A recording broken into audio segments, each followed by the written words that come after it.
Seltzer Kings. Podcasts.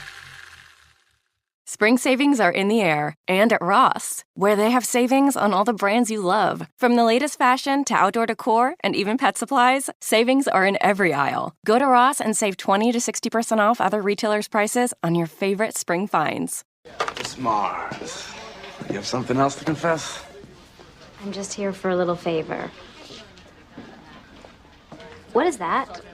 Oh, we have this sketch artist up from San Diego. Figured I'd test him out. He's not bad. I don't have horns. Yeah, I guess not. Memory really plays tricks on people.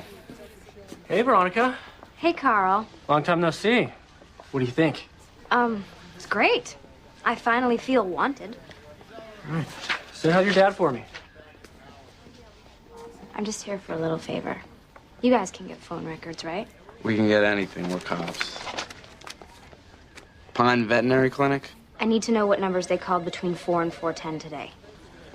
I don't know, Veronica. Leo, there is a long and proud history of mutual back-scratching between cops and private dicks. So when do you scratch my back?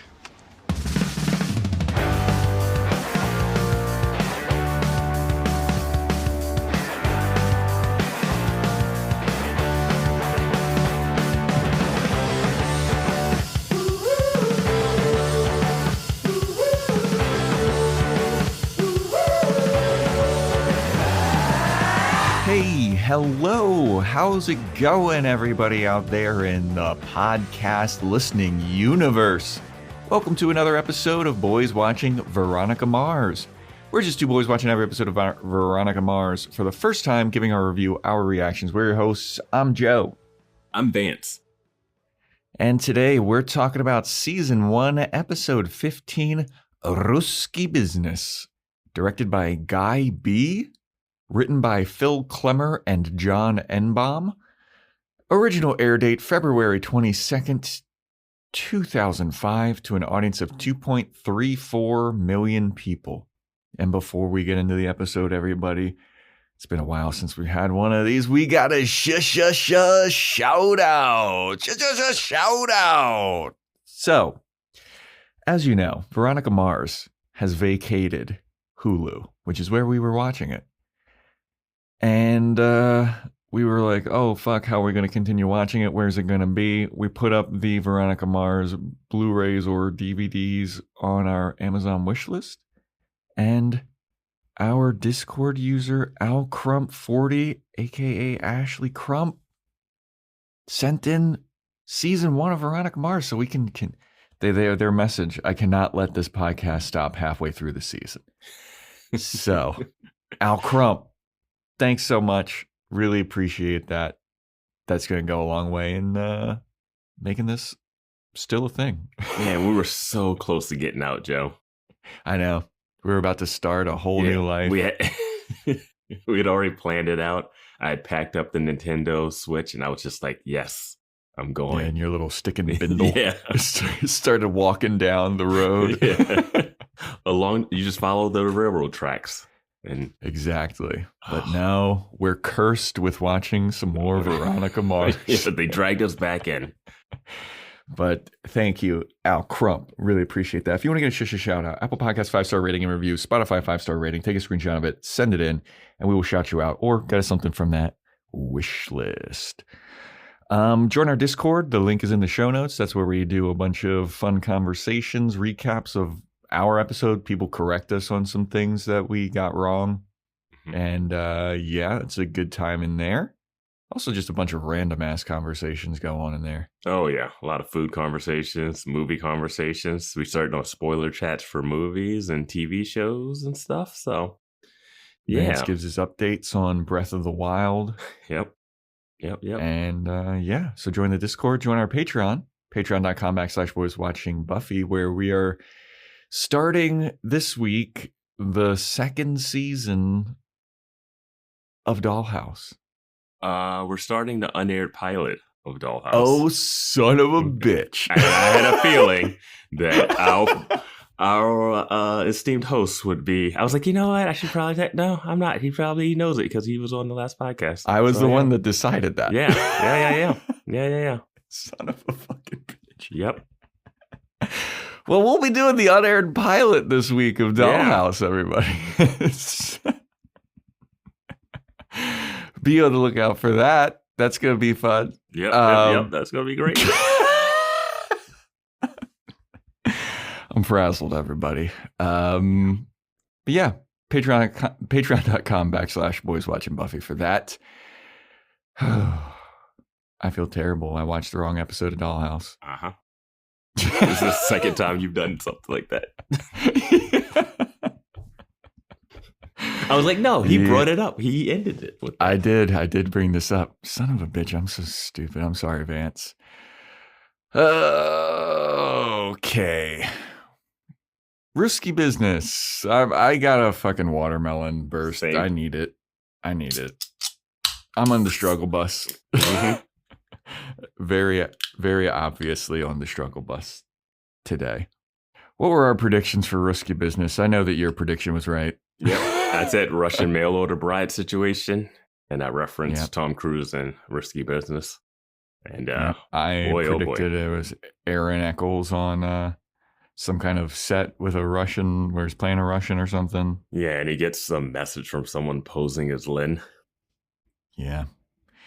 Yep. I was way off. Yeah, you're close on like something, but not that part. Somebody was posing as Lynn. Yeah. This episode, star-studded with guest stars. Tons of Buffy alum in this one. Yep. So shall we get into it? Yes. This episode, dude, these recaps are so... I thought that the Buffy recaps were long. We're not even out of the first season and this recap is long. It had everything in it. This is fucking ridiculous, dude. This show is jam-packed classic with plots. Just jam-packed with plots. Dude, like I said with the last week's episode, this week's episode has so many fucking things going on. The main plot in this one does not need to be this big of an ordeal. Yeah.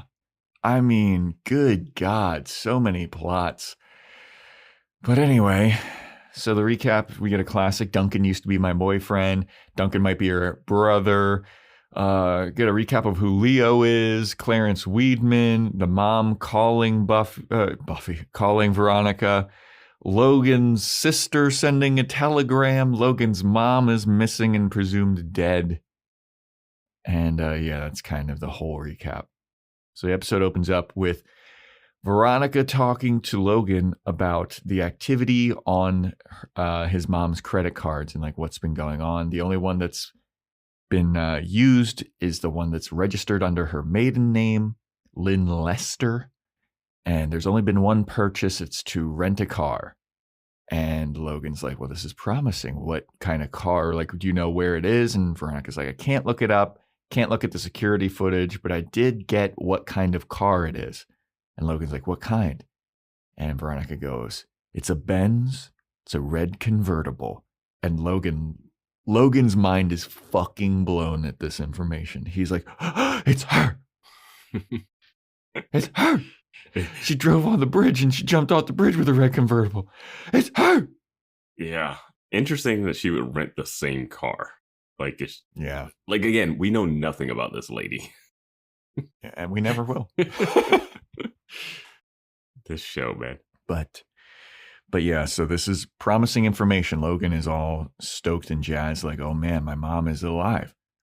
So he and Veronica walk into school, and then Logan like takes a second to stop and awkwardly like thank Veronica he like grabs her arm and he's like, thank you so much for doing this for me. And then he just kind of like looks above her head and just like turns around and walks away. Now, I've watched a lot of TV and movies, and normally when you have a scene like this, it's only there so that some third party can see this happen and misconstrue what's going on. Mm-hmm. There's no third party to see this. There is. Was there? Oh, there is.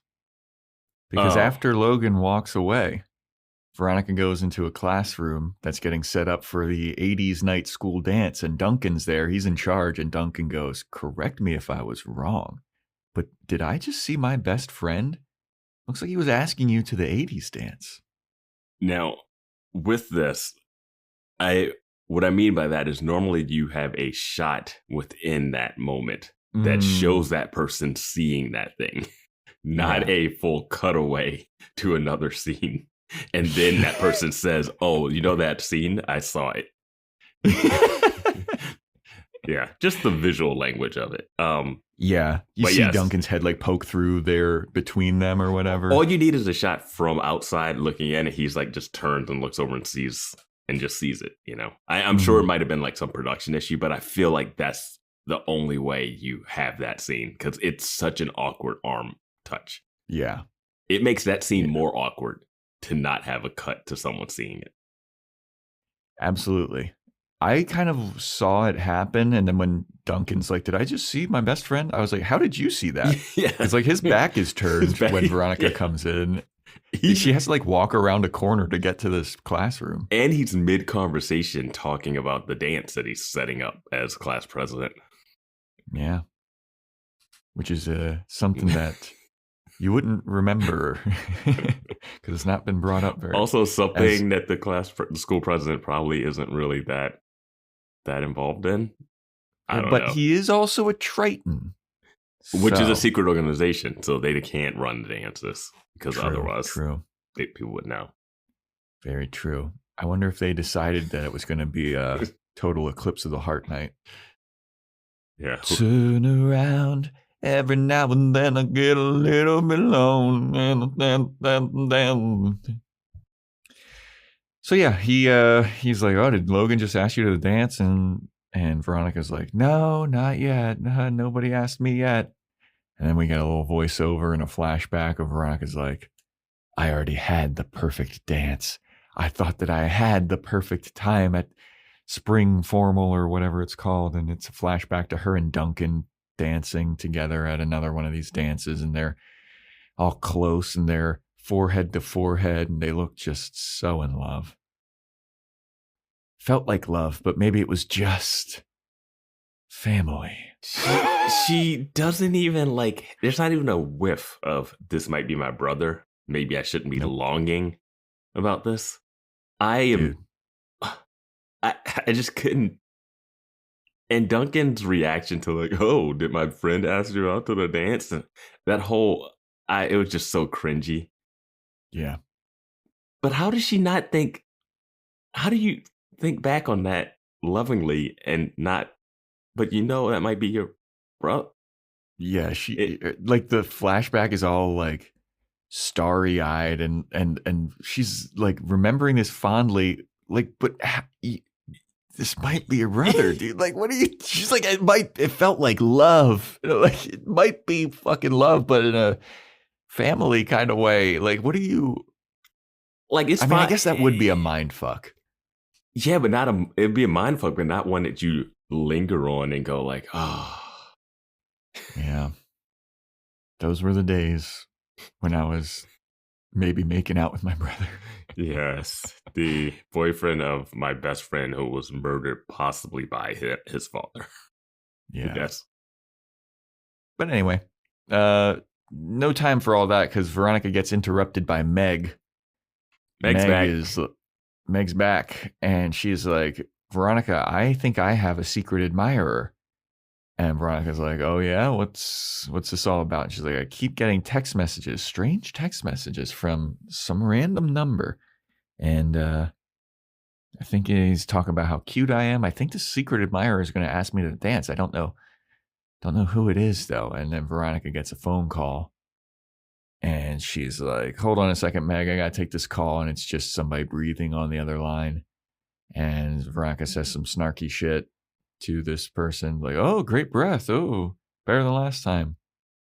And so she hangs up and Meg's like, Veronica, can you help me figure out who my secret admirer is? And this is the kind of lighthearted stuff I was expecting from Veronica Mars. Yeah. It just seems to take over her life, though. Yeah. Like the levels they go so far beyond what a high schooler would do for this low stakes thing, which is fine. Like I could It's fun. I could see the low stakes thing turning into a bigger stakes thing, but no, they saved that for something else.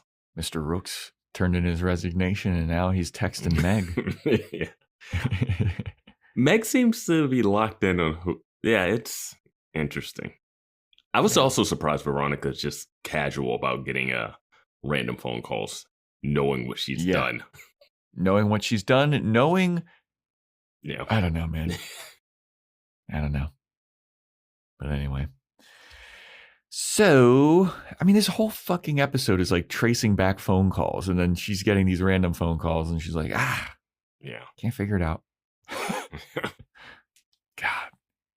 But anyway, so Veronica goes to the Mars Investigations office, and Keith is there, and he hears Veronica show up, and he springs up from his desk. He's like, Veronica, my assistant's here. Veronica, will you take this client's information? And I'm swamped with this like insurance fraud guy, and I got to go chase him down. And now I got to fucking this lady in here. So will you take this lady's information, charge her $75? And Veronica's like, yes, sir.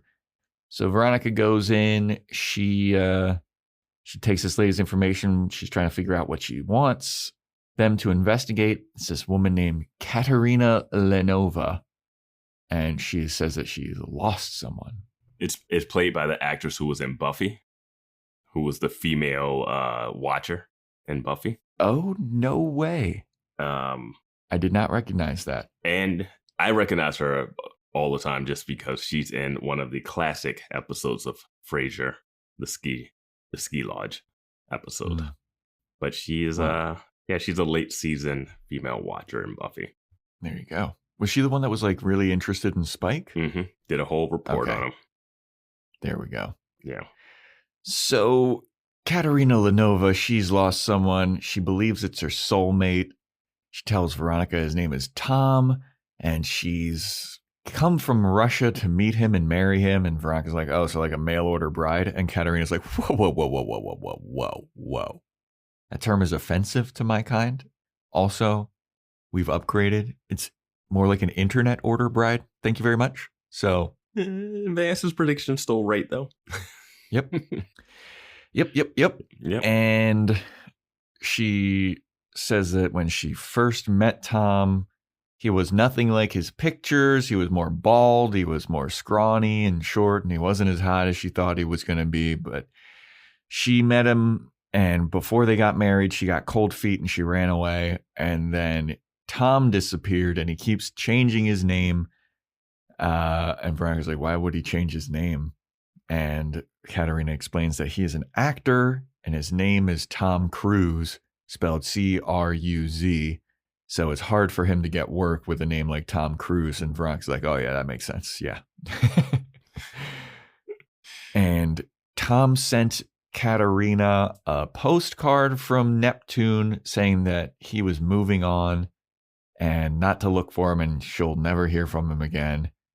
And Veronica's like, all right, cool. Got your information. That'll be $75. I'll see what I can do for you. Well, she says Keith will. Oh, yeah, Keith will see what he can do for you. Because Keith refers to Veronica as his assistant. And when she shows up and you see this obvious high schooler, you're like, wait, what's going on? Yeah. But yeah. And Keith is always like, I don't want you involved in this, Veronica. But hey, my assistant's here. Well, she was always supposed to take the information. I mean, he's got her involved. He keeps getting her involved in cases, but then it's like, no, I don't want you to do this. Okay, you mind like sneaking in the school and keeping tabs on this person for a case? Like, come on, go all in. No half measures, Keith. Just let her be a part of it. It's too late. How assistant-like do you want me to be versus a partner in this Mars investigation? How much training did you give her for her not to use it? Yeah, I don't know. But Veronica then is hanging out with Wallace back at home, and she's researching Tom Cruise. And Wallace is like, man, you never hang out when we hang out. You're just like doing work all the time. This is fucking boring. And Veronica goes over, like, speaking of that, you're on the basketball team, right? And Wallace is like, I am black. He says, I am the team. Yeah, have you seen our team? I am the team. I gotta see this team play because yeah, the other character claims like he's the player on the team. So I can't wait to see this basketball. It's gonna be so comical. We're never gonna see this. We are gonna see a basketball game. That's my prediction. We are gonna see a basketball game. It's no way. I'm predicting we're never seeing a basketball. We saw basketball being played in Buffy. We're definitely seeing basketball play in this. We'll see a game being over and Wallace walking off the court and then throw a towel over his shoulder and Veronica be like, did you see blah, blah, blah? And Wallace is like, man, I was playing the game. No, we're going to see a shot. We're going to see a shot. Okay. I'm saying we're not going to see a shot. Right. Keep that in mind, listeners. yeah. Really, really lock in on that. But Veronica asks Wallace to snoop through his teammates' stuff. She wants him to go through their cell phones to see if any of them have been texting Meg, because Meg thinks that her secret admirer is either one of two people. This one guy, I forget this shy, charming Martin guy's name. What was his name? Martin. And then Kaz, who is played by a Buffy alum. Mm-hmm. Home Improvement alum, Zachary Ty Bryan. Yep. I remember. I saw this guy's face and I was like, no fucking way. Instant. Yeah. So already we're 2 Buffy alums in here. Yep. And it's about to get more interesting. Yeah. If you watched the episode, you saw the name come up as a guest star. Yep. But yes, these are the 2 people that Meg has deduced it could be. And Wallace is like, why would I do this? Like, what incentive do I have for doing this? And Veronica's like, because if you do, we'll be best friends forever. Won't you all be BFFs? And Wallace is like, ugh, okay, sure. Yeah. I love multiple people in this episode are like, why would I do this for you? They have an interesting relationship, Veronica and Wallace. She looked at him at one point and she's like leaning over. I was like, are they going to fucking do this? I'm interested to know how their on-set vibe was, because it seems like they were like just joke. I could see them being jokey and friendly on set, but I don't know. It's tough to say with this with their vibe. Mm-hmm. Because they are like very jovial around each other. Yeah. I feel kind of bad for Wallace. Like he doesn't really get a lot to do in this show. I mean, who does though? Yeah, he's better off than Lynn Eccles, who you don't know anything about. Very true. But anyway, school the next day. We see Meg smelling flowers, and Veronica shows up and she's like, what's this all about? And she's like, well, looks like my secret admirer has sent me flowers and my secret admirer has asked me to the dance. And Veronica's like, interesting. Okay, let me see these flowers. She takes a little postcard from it. She's like, well, looks like this guy shops at Manny's Flower Hut. She takes a picture of the flowers. And she also is like, this is some kind of rare, exotic thing. And she puts on an Australian accent. She's like, I think it might be an Aboriginal tribesman that asked you out or something. She does a lot of accents in this show. It's very interesting that they do it. Yeah, we saw a Southern accent with Abel Koontz.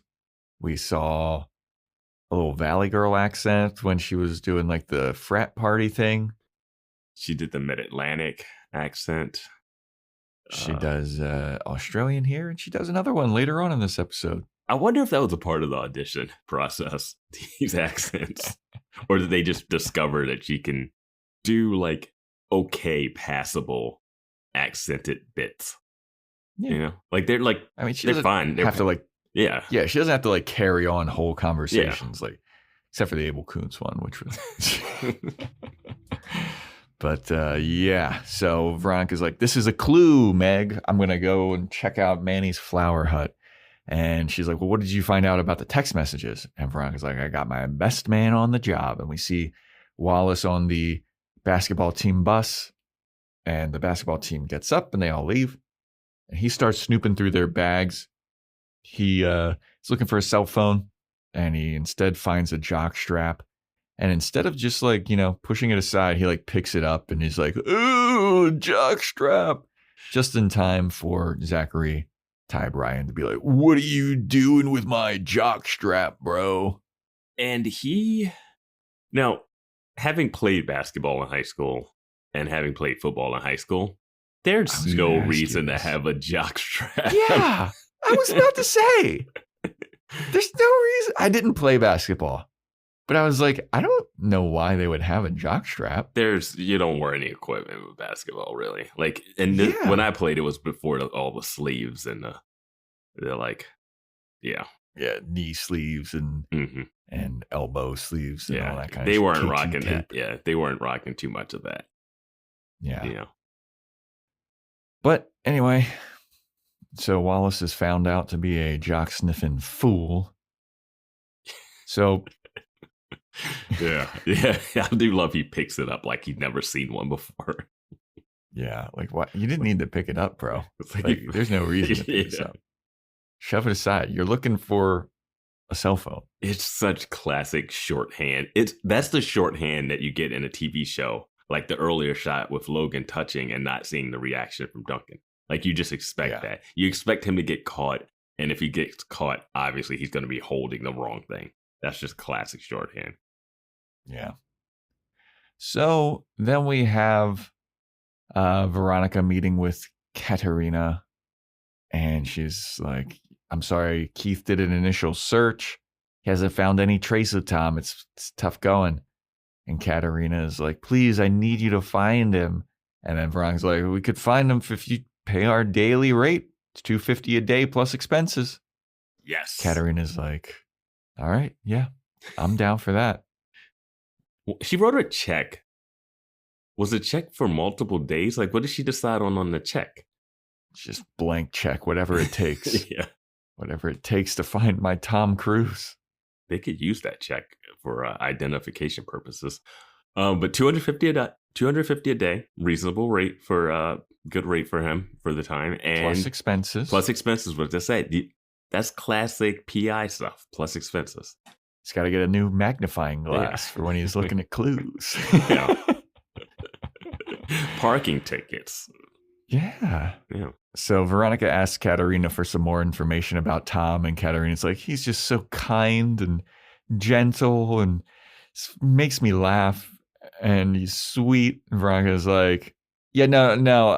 How am I supposed to find him based off of that bullshit? He's got any hobbies or anything? What can I look tangible things about this guy?"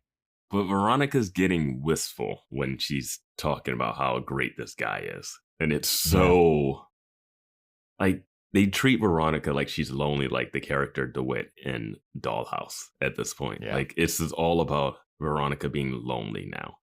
Yeah. Veronica's got to get a mail order husband. Yeah, she just got to make sure she's not in love with her brother, but she burned that. No, she's still in love with her brother. Why, though? Every scene of them together is no. Yeah.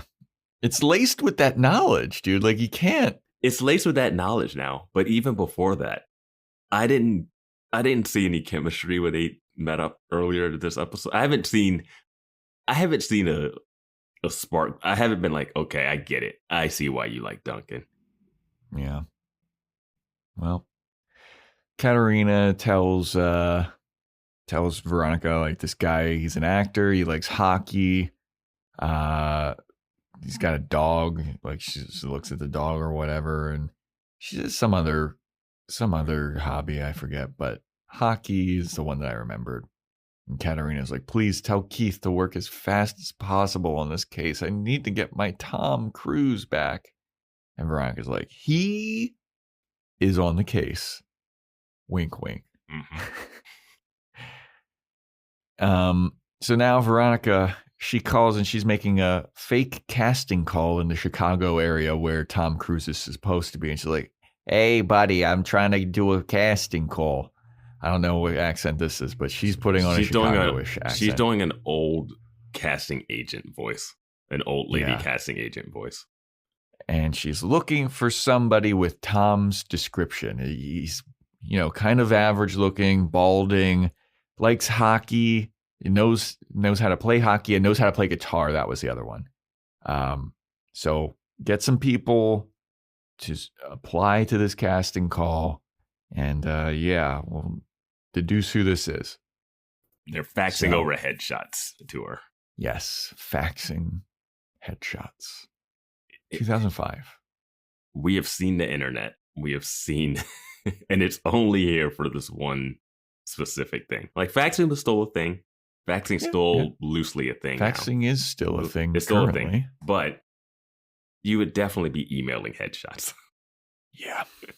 Yeah. At this point, yeah. Yeah. Headshots being faxed over, not gonna be accurately. Faxes are not like photo paper. Yeah. Yeah, when we see the headshots that she gets, it's like got that like holy sides on the side of the paper, the perforated paper. Yeah. But yeah, so that is her plan to get Tom Cruise's location and information. Pretty good plan. I like this plan. Yeah, it's fine. So Veronica's at home and Wallace shows up and he's like, Veronica, I didn't find anything. I'm not helping you anymore. I'm retired. And Veronica's like, what? Why? He's like, because Zachary Ty Bryan caught me sniffing his jockstrap. And now I have... I never told you to do that. Yeah. What part of the investigation was that? Yeah. But yeah, she's like, oh man, okay, well, I guess that was kind of a bust. And Veronica's working on this Tom Cruise case, and Wallace looks at the picture of Tom Cruise and he's like, oh man, that guy must be like really in love with his dog because that is a really rare breed of dog or whatever. And Veronica's like, what? He says like, the line's kind of crazy about like something made it with something weird. Like he really rips the look of that dog. He is not a fan. No. And Veronica's like, what, is it some type of rare breed or something? And Wallace is like, only the rarest? There's Wallace is now a dog expert. No, I mean, yeah, whatever. But so then Veronica gets a text message about Lynn Lester's credit card being used for a charge of $1,200. And Wallace looks at her and he's like, damn, dude, how many fucking cases are you working? Thank you. Finally, he calls it out. He's working way too many cases. He's like, Jesus Christ, dude, what the fuck are you doing? And my thought is, if you got the Lynn Eccles case and then you have the missing persons case for $250 a day, this whole finding out who's got a crush on Meg between these two guys, it really takes a backseat, doesn't it? Literally, just ask the two. Meg doesn't even like these two guys. No. It's crazy. But it's one of those things where it's I know like, in high school it would be like, I'm curious. It would be a lot of fun. It would be a lot of fun. And she's going to find out at the dance. She's going to find out. There's people that I would have never thought that I'd be interested in, but then they like come forward and they show interest, and you're like, oh, okay, well maybe. Yeah, it's such a weird thing when that happens. Yeah, or it's like somebody will be like, I've always like thought that you like had a crush on you or whatever. You're like, really, you? Well, let's see where this goes. Yeah, it's like, wait, do I like this person or do I like that they like me now? Yeah. I'm in love with being loved, baby. Yeah. So credit card got used for a charge of $1,200. Veronica calls Logan, who has the most insane voicemail. What are we doing with this character? What is his deal? I didn't write down what it was. I didn't write it down either. If we were doing quote unquote, this would probably be it. Yes. But it's Logan's voicemail is like, hi, you've reached the phone of Logan Eccles. Today's inspiring quote is from Eleanor Roosevelt. And he says the quote and he's like, leave a message at the tone. I'm like, what the fuck is that? I was like, this is today's inspirational greeting. And I'm like, where's the joke part of this? Yeah, like, does he actually do this every day? What? This is a depressing... What is Logan? Like, I was confused about what Duncan was, but this, like, really just threw me, dude. I was like, what? It's not even a joke. It's not even like, hey, you know who it is. Leave a message. Mm-hmm. It's the L man. Leave a message. Like, nothing like it. It wasn't that thing where it was like, hello? I'm sorry, I can't hear you. I can you talk a little louder? I'm just playing to leave a message or whatever. And then Veronica look at Wallace like, I hate that. And then Wallace does this little, like, where he, like, laughs and looks away. It's like a little move. Instead, it's a inspirational quote from Eleanor Roosevelt. What? What is he trying to portray himself as? I don't know. I don't get this at all, dude. The people that would be calling him would be his friends. Yeah. Maybe that's the prank because they know what a dickhead he is. I don't know, man. I don't know. Yeah. But it went over our heads. Yeah. But Veronica leaves a message and she's like, your mom's credit card just got used. It's for a charge of $1,200 at the Sunset Regent in Los Angeles.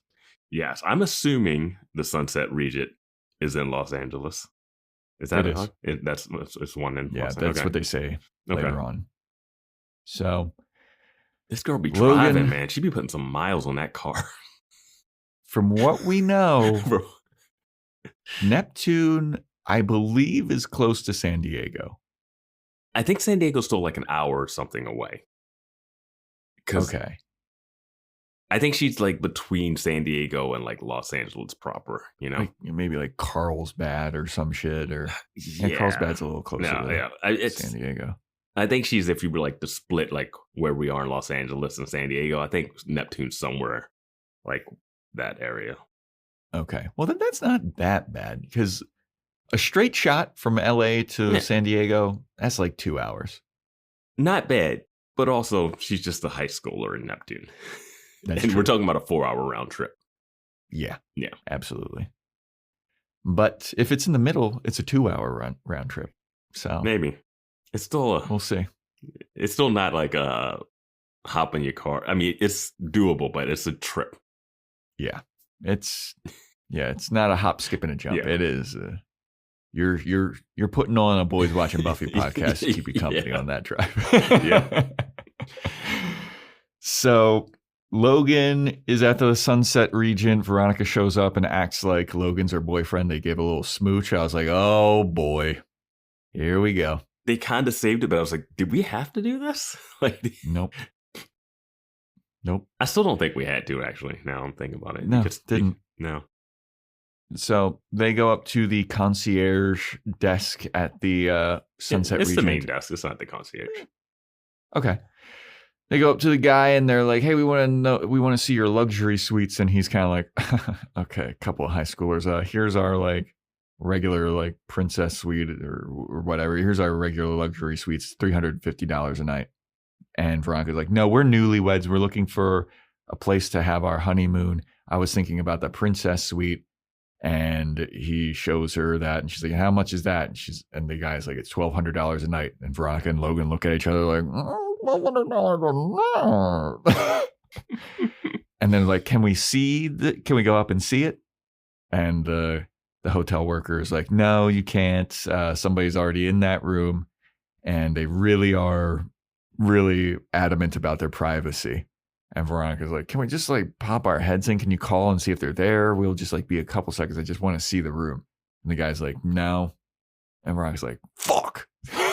He's like, I would just pull it up on the computer because the internet exists at this time period, but no. Yeah. No. Can I fax a picture of it to you? Or I can hand draw one if you like. Yeah, that's true. Let's get a sketch artist in here.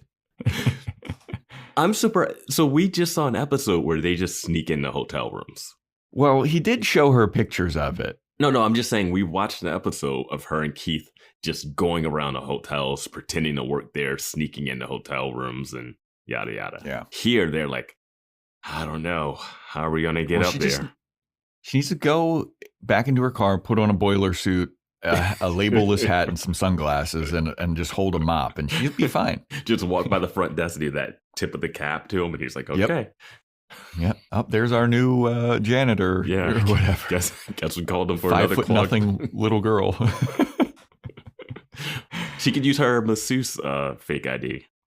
Yeah. True. They gotta go do a private massage for this Yeah. person. I'm sure Lamb gave that back to her. Yeah. So they're like, all right, well, we kind of struck out on that. We'll regroup. We'll go do another thing. So Logan and Veronica walk away, and Veronica's like, all right, I'm going to check in with the maintenance workers, see if I can get in good with them. I'm going to check in with this person. We're going to see if we can get in that. And Logan's like, I got a better plan. I am going to sit in this lobby until my mom comes walking through that elevator, which I didn't think made sense because the hotel desk guy just talked to them about how getting this princess suite gives you access to a private elevator. Also, there's no telling when she would come down. Logan has no issue waiting. Yeah, and the whole private elevator thing, true. Yeah. Yeah, like that was the whole thing. It's like you got access to a private elevator and no one's going to bother you. There's definitely it could be definitely different entrances in general, too. Yeah. But that's Logan's plan. And Veronica's like, yeah, it's a little primitive for my taste, but I guess it'll work. And I got this other secret admirer case that I need to figure out. And I got this Russian lady up my ass. So. I don't got time to find out if your mom faked her own death and is hiding out. I need to find out who likes Meg.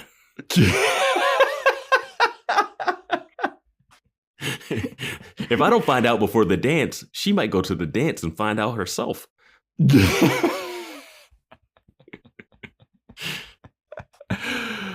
I just wanted her to look and be like, yeah, but also, this guy's not paying me, and the Russian lady is. So, and she's like, have well, fun, I Logan. did just drive an hour to get here. I've been here 5 minutes. All right, time to hop back in the car. Got to go down to Neptune. Yep. So Veronica, the case that she most immediately goes to is the Meg secret admirer case, and she goes to Manny's flower shop. And she asks the guy, she's got a picture of the flowers. She's like, hey, did you sell this to some high school kid? And the guy's like, oh, man, yeah. That kid was special. Most kids, they just get whatever kind of bouquet. They just want the basic shit. But this kid had pizzazz. He knew what he wanted. He knew he wanted some kind of rare breed of flowers. And God, this kid was inspirational. And Veronica's like, well, could you tell me a little bit about him? Like who he was, what he looked like? And the guy's like, oh man, he had this special aura about him. He looked very much like a high school kid. And Veronica's like, wow, cool dude. Thank you so much. He's like, yeah, no problem. Now, the interesting thing about this is listening to this, knowing who it is, it actually does make sense that he would pick these flowers and have this pizzazz based off of what we've learned. But also, this guy might have recognized this kid. Yeah. Just based off of, yeah. Famous news stories, famous people in the town. Also, Veronica doesn't bring pictures of the two guys that Meg thinks is hitting on her. Or She like doesn't- it. She doesn't ask this guy if he's like blonde, brown haired, how Yeah. tall. Like, I get that this guy is like supposed to be a stoner or whatever. Here's the thing. Martin and Zachary Ty Bryant look completely different. Different hair. Oh, you could narrow it down by the hair alone, like you're saying. Like, Yeah, Martin is like albino-ish. Like, he is pale as fuck, and he's got like white hair. does he? I can't remember what Dude, he looks pale as hell. I mean, I wouldn't. Zachary Ty Bryant, he kind of looked like that kid that was on Home Improvement. Yeah. As Manny. Remember that show? Yeah, he kind of looked like that one older brother. He's like, no, I didn't watch that, but I did watch season, what was it, 7 of Buffy? Season 7 of Buffy, yeah. Yeah, there's another person that's from that show around here too. Looks a lot very similar. But yeah, I think that you would have the picture of the two guys that they're kind of narrowing it down to these two guys. That seems to be the thing. I Now, will say who it it turns out to be kind of is in the middle of these two suspected guys. True. It's a little ridiculous that it's him though too. But yeah. Yeah. But yeah, this flower shop guy is not very helpful at all. And you can tell he's a stoner because he's got a tie-dye shirt on. I like this guy. This guy was great. This guy was awesome. I loved him too. Yeah. He's got a headband on too. Okay. He's fucking stoner, dude. Yes, all stoners. This may as well be Cheech and Chong. Yes, all stoners pop their headband on to get the smoke out of their brow. Yeah, man. So, Veronica and Wallace, they start researching the kind of dog that Tom has, and poor Wallace, dude. This guy, he's just an unpaid intern for Veronica, and all he wants to do is hang out. Honestly, though, Veronica's got you out of some jams, and she's definitely somebody you want on your back pocket if something happens. Yeah, that's true. She did hook him up with that girlfriend that we haven't seen since that episode. She got him off the flagpole. She got Weevil off his case. Yeah. Yeah. I mean, yeah. I mean, she got the squatter away from the mom. Yeah. Yeah. I mean, yeah. The family. Yeah. Yeah. So, nah, he's... All right. He does owe her one. Yeah. Yeah. Okay. You definitely keep her around for any time something comes up, because who knows if Wallace is going to have a Rook situation. He needs Veronica to help him out. True. But Veronica gets a phone call, and it's Keith. And he's like, hey, did you figure out anything about that Russian bride situation? And Veronica's like, well, I'm looking into it some more still. And Keith's like, why are you still looking into this? Drop that fucking case. We did a Google search. We didn't find him. Just take her $75 and run, dude. Why are we fucking dealing with this? I just want you to do high school stuff, Veronica. Dude, I love that she's like, well, I mean, we break up families all the time. We catch people cheating. It'd be nice to like get a family back together. And he's like, we're not the fucking Love Boat. Keith is just like, drop the case. I don't care. Do some high school girl stuff. It's really tricky too here, because it's like, in one sense, Keith is right, but in another sense, Veronica's like, why not just keep doing the case? Yeah. Yeah. Like, it's we're getting the day rate. Yeah. You know how much you love that. $250 a day. I don't know. Could use that money. Keith reacts as if getting his day rate, which is his day rate, is the greatest thing ever. It's like, that's your rate. Like getting more than that would be the thing. Like, you don't get less than your day rate. He's like, they're paying me my day rate. Like, yeah, that's fine. Like, that's... It would be nice if we had some drinkware that didn't have the Hamburglar on it, Keith. And Keith is like, you got me there. I like how worse off they are every time they talk about finances. Yeah. There's nothing wrong with having a Hamburglar glasses. Nothing wrong with that at all. I don't know. They live in that idyllic community that we saw. That Pleasantville. Very bright, where a lady's getting her ass beat by her boyfriend or whatever. Everyone's gardening and yeah. But Keith is like, all right, well, I gotta go, baby. I gotta go, sweetie. I found my perp. So he hangs up. He starts following his perp. And as he walks by, we see there's two guys following Keith. Mm-hmm. And now it's like, oh, the plot thickens. Interesting. We need more layers to this. Yeah. Yeah, we're not done with adding plots to this. Yep. This show is so complicated, dude. I have watched like Poker Face. I've watched some Columbo. I watched some Rockford Files for research recently for something.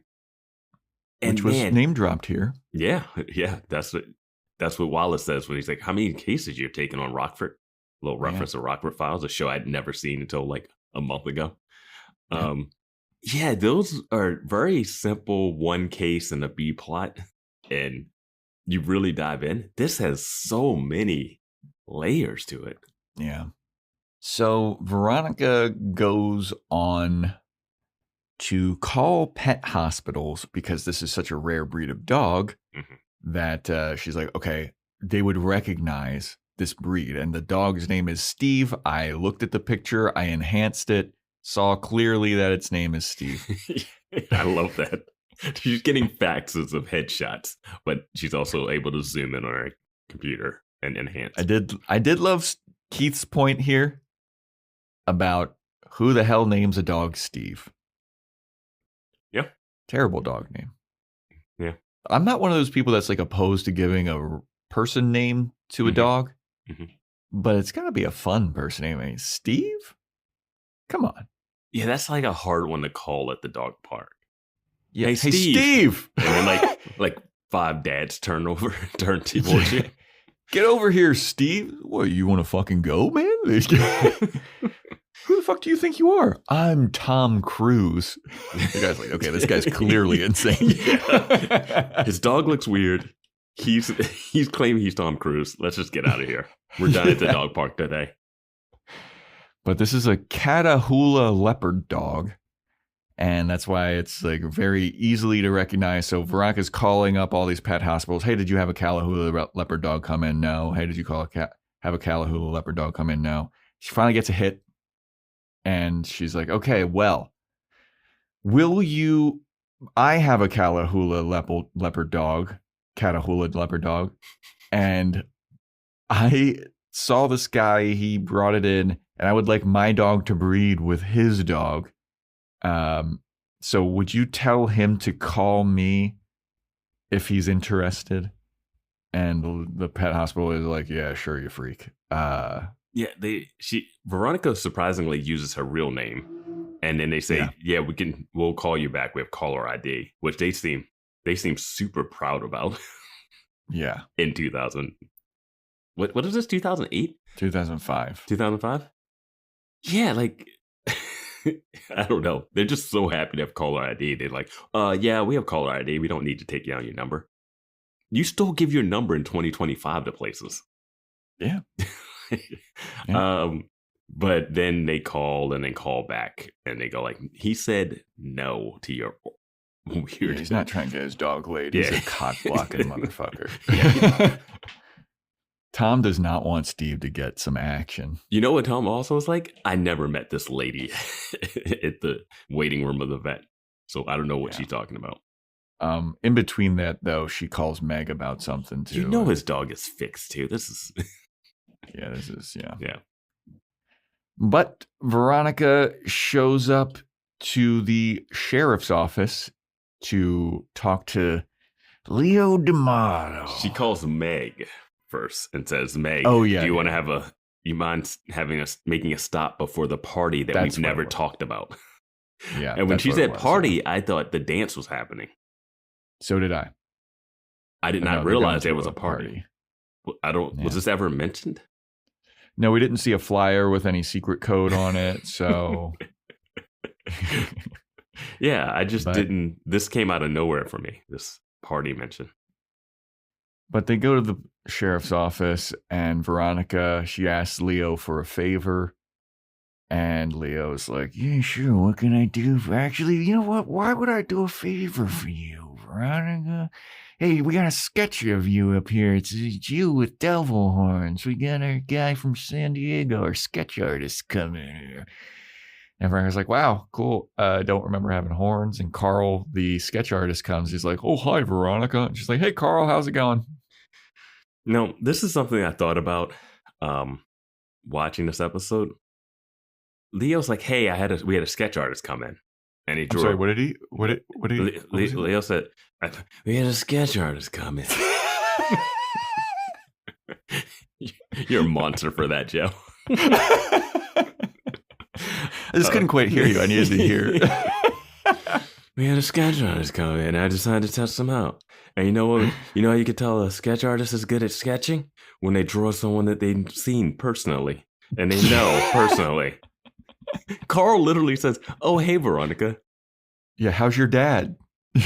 So he knows what she looks like. This does not prove that he's a good sketch artist. No. He's drawing her from memory. Yeah. And the fact that they pin that up is just insane. That's like on the board in the police station. Yeah. It's right behind Leo's desk. And But yet she's just still Veronica- there. Yet she's still just able to walk in. Yeah, she's able to walk in and ask for favors. Yeah. Where's Sheriff Lamb? He should be like, get the fuck out of here. He's just chilling, man. I guess. He got some work as Chris Evans' stand-in at Scott Pilgrim or whatever. Yeah, he was like, I want to be a stand-in for Chris Evans instead of on a show. It's a better gig. It's a better gig. So Veronica's like, will you look up phone records from this pet hospital? I need to see like who called. And Leo's like, why would I do this? Well, why? You know, it's just like a lot of scratch my back, I scratch yours, but like you're not scratching my back at all, Veronica. It's much more creepy than that, man. This line is so creepy. And one, I thought they need a warrant to get these phone numbers. But he's just like, we're police, we can get anything. And then Veronica says, and we are not reinstating quote unquote. It's this no. But yeah, we've decided against this. But if we were, there's an exchange where Veronica gets really close to Leo and says, there's a proud history of mutual back scratching between cops and private dicks. And then Leo goes, so when did you scratch my back? And I was like, that's so creepy. Yep. I don't think there's been a scene where Leo isn't like smirking. Oh, he smirks. He is just, that is his vibe the whole time. He, like the entirety, like every time he's on screen, he's smirking. Even when he's mad at her, it's like the smirk still wants to come out. Yeah. I'm just glad that he got that jaw surgery that allows him to open his mouth for New Girl, because it's wired shut in Veronica. I don't know what this is. Veronica tries to open it up later. Oh boy, does she. But he's like, so when am I going to get my back scratched? And Veronica goes, well, maybe I'll see you tonight at this party that you're going to bust. Because she and Meg are going to a party. Yeah. So, and then great job, Veronica, getting a high school party busted. Yeah, you fucking narc. Super narc. Like literally goes to the sheriff's department and it's like, hey, there's going to be a party. Yeah. You should bust it. I mean, I guess she's already unpopular. There's nowhere to go. God. Yeah. But as Veronica is walking out with Meg. Does Veronica like going to parties? Because she's going to this party just... I know it was kind of half recon, but every time she goes to parties, it seems to be a thing. This also looked like the exact same house from the last party that she went to with Mac. Oh, yeah. Except for it has a picture in the hallway that we have to key in on. Yeah. But Veronica and Meg leave, and Meg is like, looks like that officer wants to protect and serve you. It's not about me getting a man today. It's about finding yours, Meg. Yeah. So then Veronica and Meg, they show up at the party, and Zachary Ty Bryan's there, and he does not recognize Meg as a cheerleader. He's like, did you see the basketball game? She's like, yeah, I was there. I was cheerleading. He's like, I am very confused by his characterization. Yeah, I don't know what this guy is. They come into the party, he offers them a drink or something, and then Meg's like, I'll take a soda. He's like, we're all out. And then we see the keg, and he's like, well, there's beer. Mm-hmm. But he also has the line when she comes in, and she's like, I'm fine. And he's like, you're super fine. Mm-hmm. He seems to know her and flirt with her and hit on her. He also was talking to her outside of the bus. Because she rides the cheerleaders ride the same bus as the basketball team. So he was talking to her outside of the bus before he caught Wallace sniffing his jock. Yeah. So he does know her, and she thinks that he's one of the guys that are sending her text. But somehow he like forgets that she's a cheerleader. And it's not even like he's dead. It's not even like he's so drunk that he doesn't know who anybody is. Like he's not like blackout. All of a sudden he's just like, he talks to them when they come into the party, and by the time he gets to the cake, he's like, oh, yeah, you're a cheerleader. Who are you again? But I'm like, you You saw her outside the bus. You interacted with her. Like, I don't know. And they're like trying to play up like the dumb, hot jock trope, I guess. But he's like, I'm going to be straight up. He's not hot enough to do that. And he's spilling. We've seen some hot motherfuckers in this show. In this show? Aaron Samuels, Connor, the guy with no abs. Zachary Ty Bryan is not hot. I don't know if they're playing him up. I think they're playing him up as the jockey character more so than the Martin. They're doing like the personality dichotomy. But like, why would Meg be interested in this guy? Like, she's not interested in either one of them. It seems that's the craziest part about this. Like, I need to know which one of these two. Like what you brought up earlier. You find out someone likes you, and you're like, okay, I'm gonna force myself to now like them because why not? Because it's easy. Yeah. You don't have to put any work into this. Because this seems real easy. We got Veronica running around town interviewing a private investigator. But Meg is too hot for either of these. Like, I'm gonna be straight up. She is hot. Meg was also a part of the 09ers crew. She was on the inside. I don't know where her status is now after what was it called? Was it the purity test? Purity gate. Yeah. But yeah, this guy, and then he spills beer on her. And it's like, boy, oh gosh. He spills beer on her, talking to a guy where he's like, you see that game? Does he say that he dunked on somebody? Oh, I really got it. I slammed on that guy's face. Yeah, high five. Oh, I spilled beer. Whoops. I was like, man. No way that he dunked on anybody. No. No fucking way. Him and Wallace are not even touching rim. Yeah, dude. I mean, you can see this guy's body. He is not dunking on shit, dude. He's dunking some Dunkaroos. He's going to Dunkin' Donuts. That's the only dunking he's doing. We have to mention that he says this is one of his dad's model homes for a development. Oh, right. Yes, this is a fake home. Yeah, this isn't his actual house. Yeah, and I was just so worried that Veronica was going to drink something. Bro, right? She's got to come with her own bottled water. I am more concerned about Veronica's well-being than she is about her own. Which is classic older person watching a younger person do anything. Yeah. Yeah. Because I've been to these parties. Yeah. Yeah. But yeah, as Vance said, Zachary Ty Bryan, he spills his drink all over Meg, and Meg is like, ah. She walks over and she stands by Martin, and Martin's like, hey, here, you can use this sweater to like dry yourself off. And she's like, oh, I don't want to ruin your sweater. And he's like, oh, no, it's Zachary Ty Bryan's. I don't give a fuck about that guy. Go crazy with it. And she's like, oh, you're so sweet and charming, Martin. And Veronica's like watching all of this from afar. She's watching all of this happen. She's like, how can I find out if this is her secret admirer? Hey, can I use your phone? Like, maybe he'll just reveal it if they keep talking. Yeah. Now she goes over. Can I use your phone? She wants to see if he's been sending her text messages, but she grabs his phone. Oh, it's low battery, shutting down. She's like, God damn it.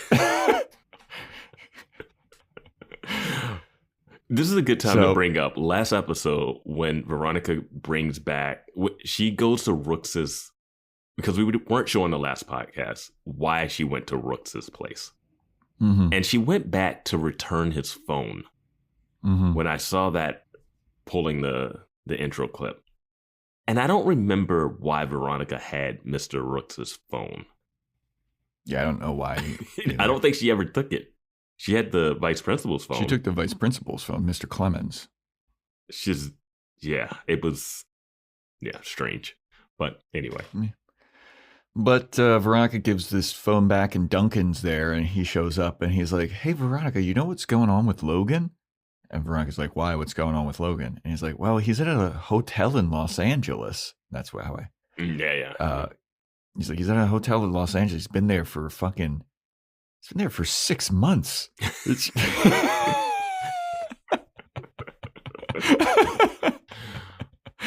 He's been there all day, and he's sitting in the lobby. He's been waiting for somebody. I don't know what's going on with him.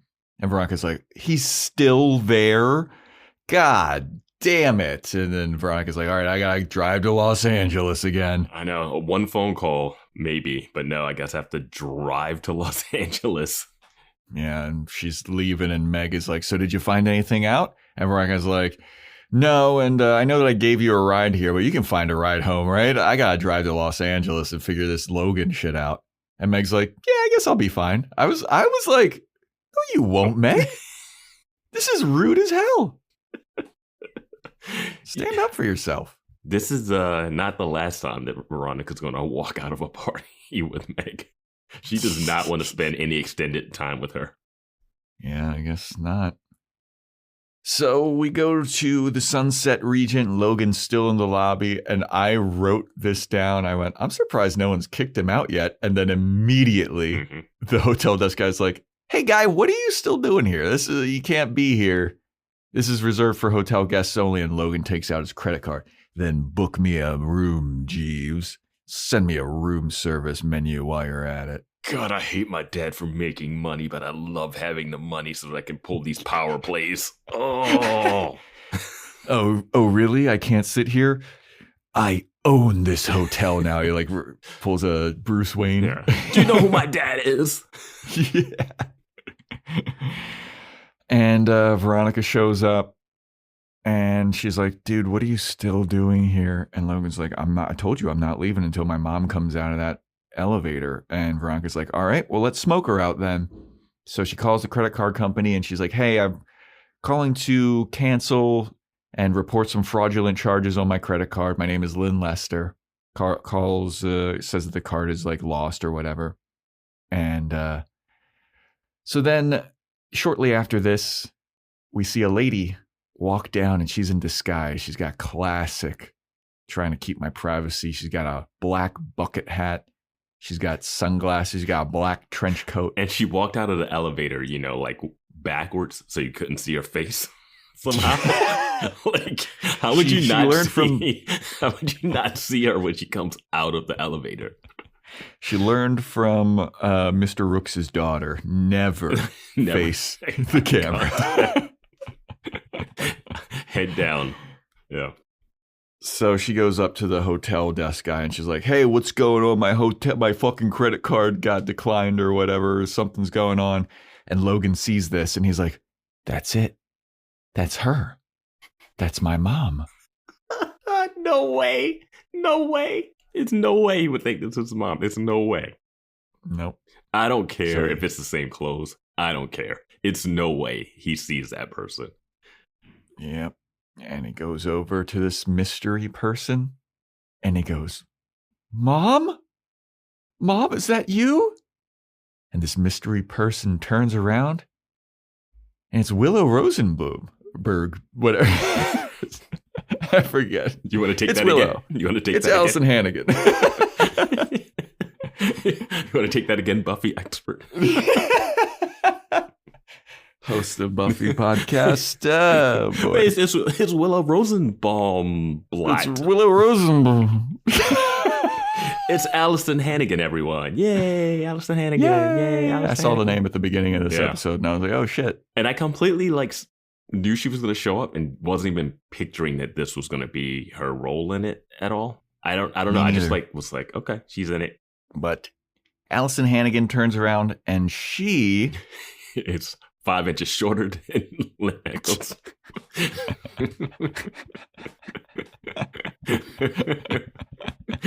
There's no resemblance. She's got red hair. Well, she did have that bucket hat on. Yeah, did have that bucket hat on. It's just no way you see that figure and you're like, that's my mom. I guess it's just wishful thinking or whatever. Yeah. You see what you want to see. But it is not the mom. It is Trina, the rarely heard about, but definitely mentioned, and in the recap, the recently introduced stepsister. Stepsister of Logan Eccles, who's supposed to be in Australia filming a movie or TV show or something. Trina. Yeah, Trina. And she turns around and she's like, oh, hey, what's up, little brother? And Logan's like, God damn it. It's just my bratty piece of shit older stepsister. And Trina's like, oh, hey, Veronica Mars is here too. Are you two fucking? And Logan's like, no. And Veronica's like, ew, no. Not yet. And Not yet. not yet. Give it a season. Yeah. Maybe 2. I don't know. I know we're hinting at this way too hard, and I don't know who's rooting for this, but sure. But Logan's like, why are you wearing mom's clothes? Why are you using her fucking credit cards? And she's like, I mean, I might as well. I liked her style too. And she's like, are you still with dad? The big bad wolf. He apparently put cigarettes out on you and broke your nose and all this shit. Yeah, she mentioned cigarette burns and broken noses. Then she calls out Logan's bum fights, which I loved. And she called it bum fights. Because Logan's like, oh, what are you doing here? Aren't you supposed to be dead hooker number 3 on CSI? And she's like, no, I came to maybe be one of your ring girls at your bum fights. And I was like, fucking sick burn, dude. Yeah. I like Trina. Yeah. But yeah, this is something. A little nitpick. Calling and canceling credit cards would not have gotten her to come down. The credit card's already been charged. It's not it'd be something to deal with later.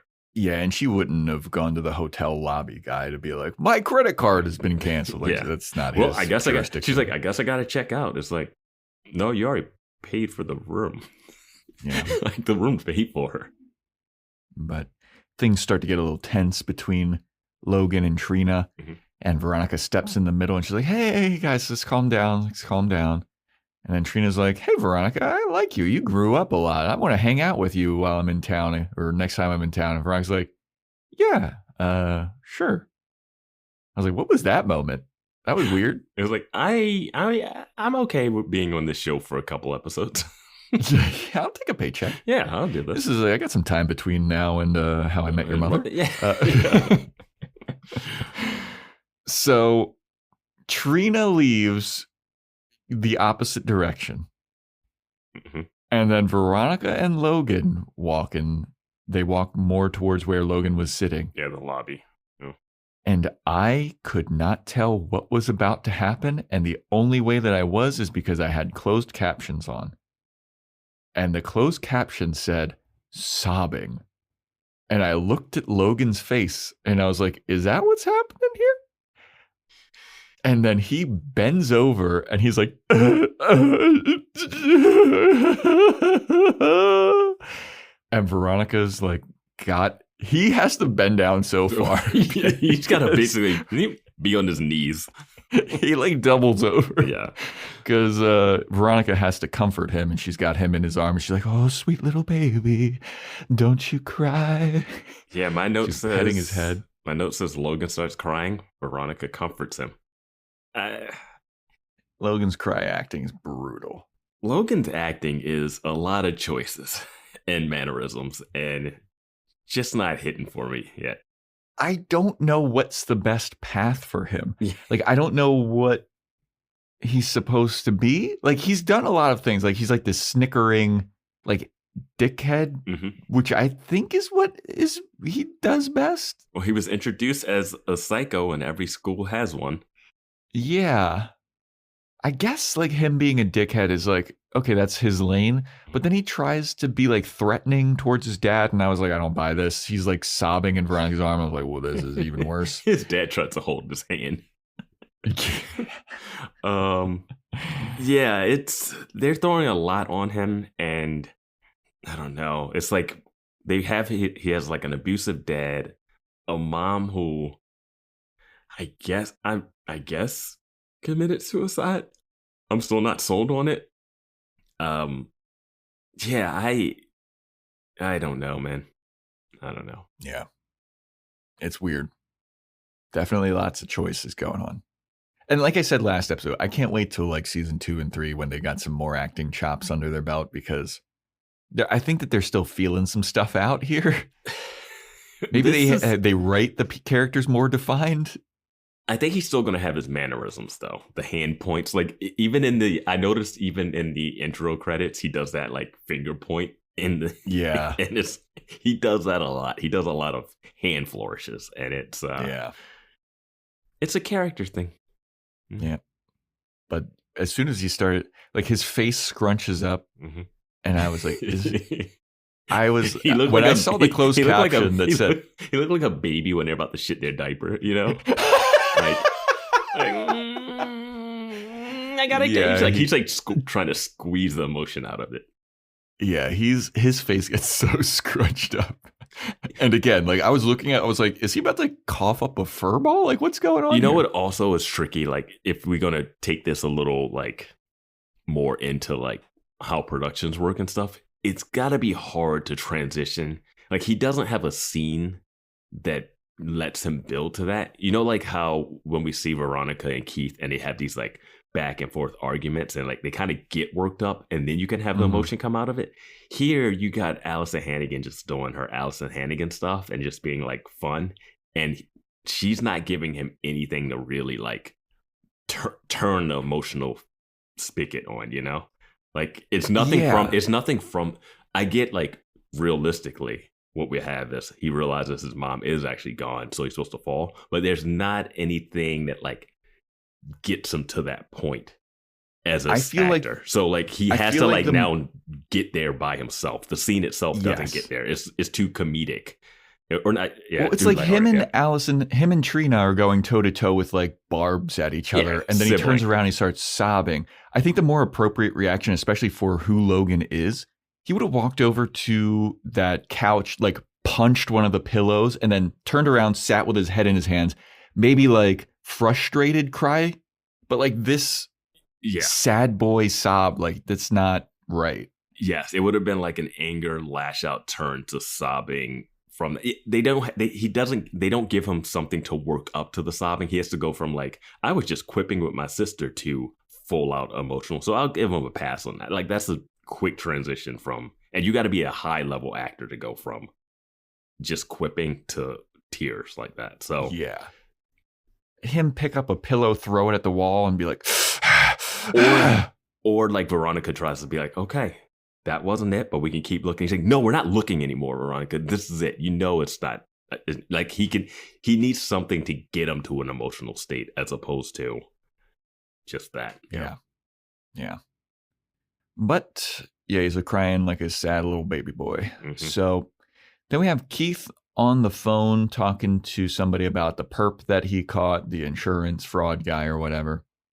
And he's driving and he notices that somebody's been following him. And he's like, hey, do you guys got another person on this case? And they're like, no. And he's like, because I've noticed that somebody else has been following me. So I got to figure out what the fuck's going on here. Mm-hmm. So he hangs up, pulls into a hotel, gives his car to the valet. As we talked about before, the valet does not take all your information or your license plates. Or your name. They just give you a ticket. Yep. Then Keith walks into the hotel and he hides. Mm-hmm. And he's waiting for these people that are following him to like see. He wants to see if like they do the same, and they do. And these two like very obvious like fucking bad guys get out of the car. They give their car to the valet. They do the fucking like slap on the chest, like you go that way, I'll go this way. Mm-hmm. Keith sees all of this and he's like, okay, so people definitely are following me and they're looking for me. So he goes over and he's like, oh, fuck. Goes over to the valet person. He's like, he goes to the car first. He goes to that car first. Oh, right. Yes. And he breaks into it and he gets some information. He's looking around. He goes in the glove box. He gets some info and he goes up to the valet guy. He's like, fuck, this is the wrong hotel. Sorry about this. Can you give me my keys? It's just that car right over there. And the guy's like, yeah, sure. Gives him his keys. Does he steal their car? No, the scene makes it seem like that because I was thinking that's what going to do, but he could have just given the ticket back. But he does this like, oh, it's just right over there, as if they're like, oh, that's where it parked. Oh, here's your key. That's not how valets work. It's the keys attached to the ticket. You can't just go to a valet and go, that's my car. Yeah. What do you? But when he does that, it does. I had the same thought. I was like, is he going to steal their car? That's an interesting move. But he didn't. Yeah.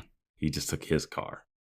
But he gets in the car and he calls somebody else. He's like, hey, can you do a background check on a guy named Yevgeny Sukarenko? Mm-hmm. And there's some foul play going on here. So Veronica goes back to Manny's flower shop with the sketch artist, Carl. And she's like, hey, Carl here is going to help jog your memory. And the Mandy's like, good fucking luck, dude. I'm fried. Like, hey, finding out who has a crush on Meg, I just found out, I just was cradling my frenemy about his mom's passing. But now we really got to get to the bottom of who likes Meg, to the point where I'm going to get a forensic police sketch artist to do this. Bring a yearbook and have them point it out, Veronica. Like, dude, it's so overkill. And then so sketch artist is like, I'm going to help you, Veronica. And Veronica's like, thanks, Carl. I owe you one.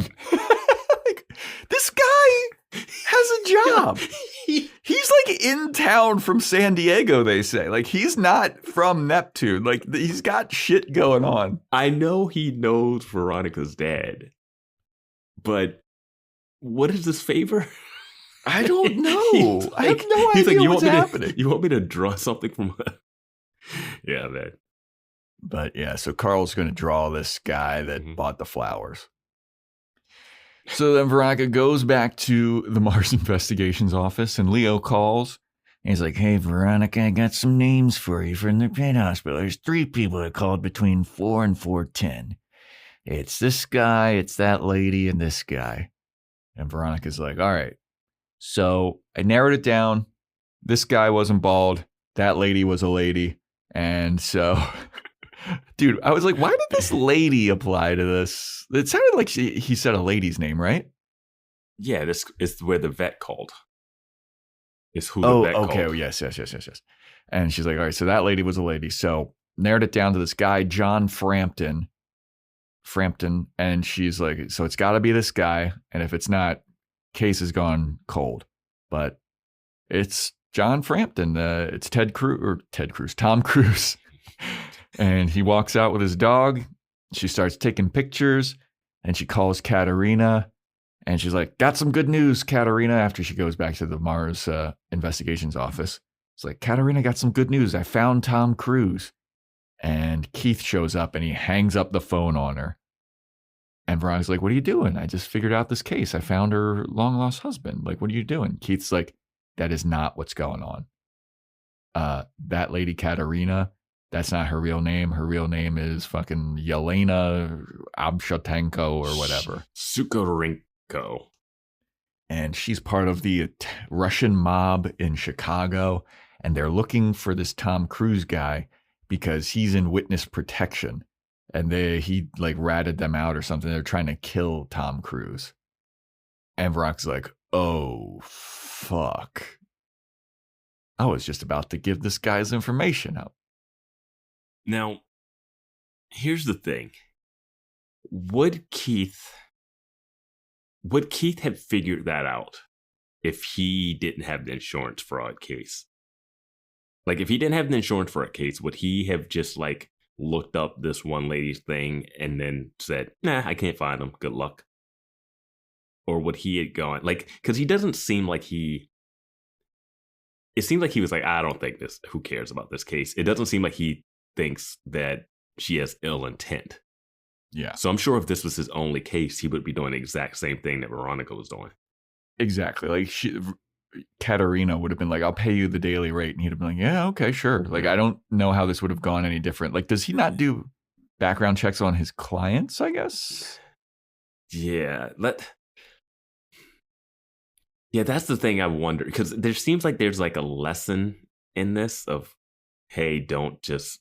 Because it's not like... I know Veronica's doing this because she's like, oh, it's love and that's a love theme and everything. But also, it's still a case. Yeah. So, yeah, I don't know what would have went different if Keith had been the one to take on this case. Yeah. Maybe he would have background checked. Maybe he would have looked in and been like, why is she trying to find this guy that she said she... I mean, her story is a little bogus. So, like, all of a sudden, she realized that she liked him. Yeah. I did like this twist, though. Yeah. I did like this. Yeah. Raised the stakes quite a bit. Mm-hmm. Very fun. Yeah.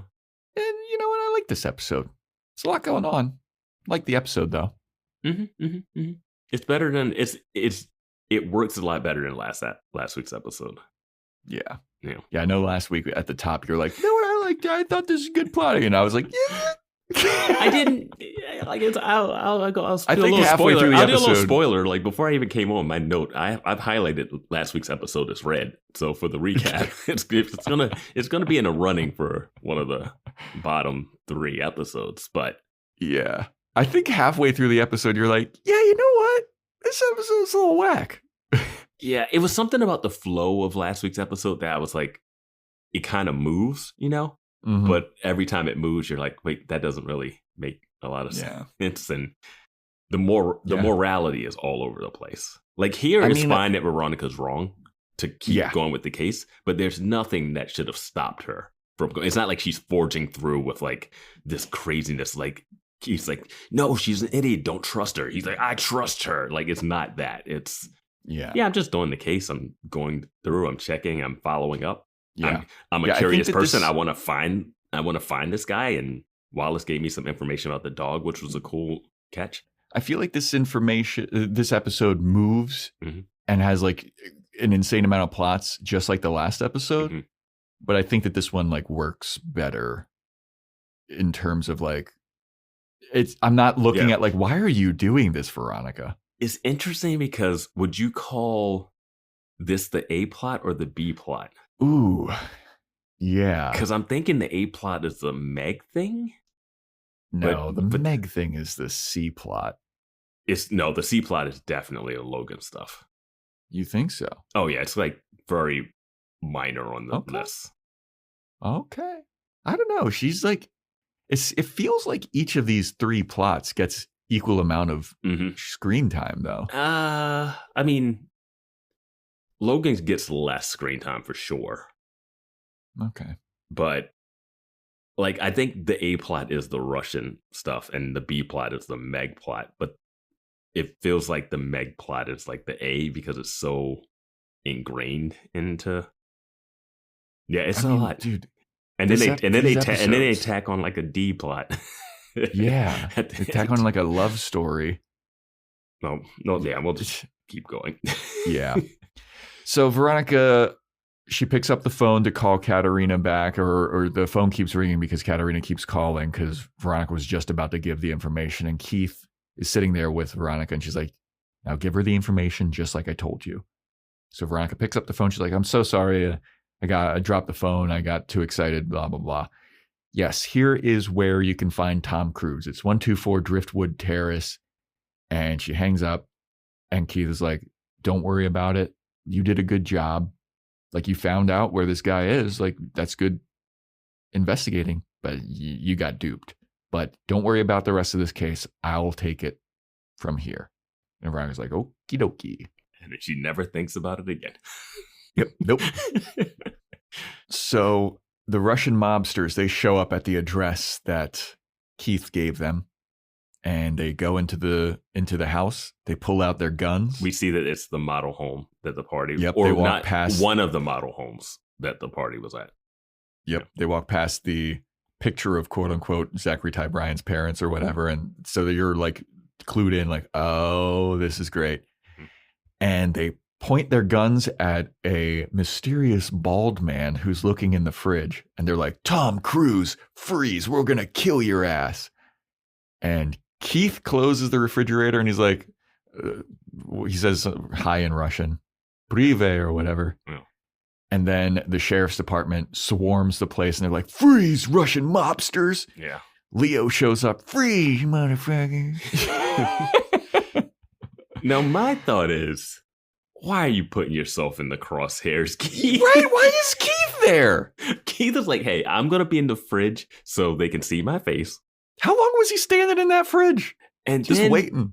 What if they just came in and just started shooting first? Right? I know he does have a bulletproof vest on. Yeah, but they're going headshots, man. Yeah. That target.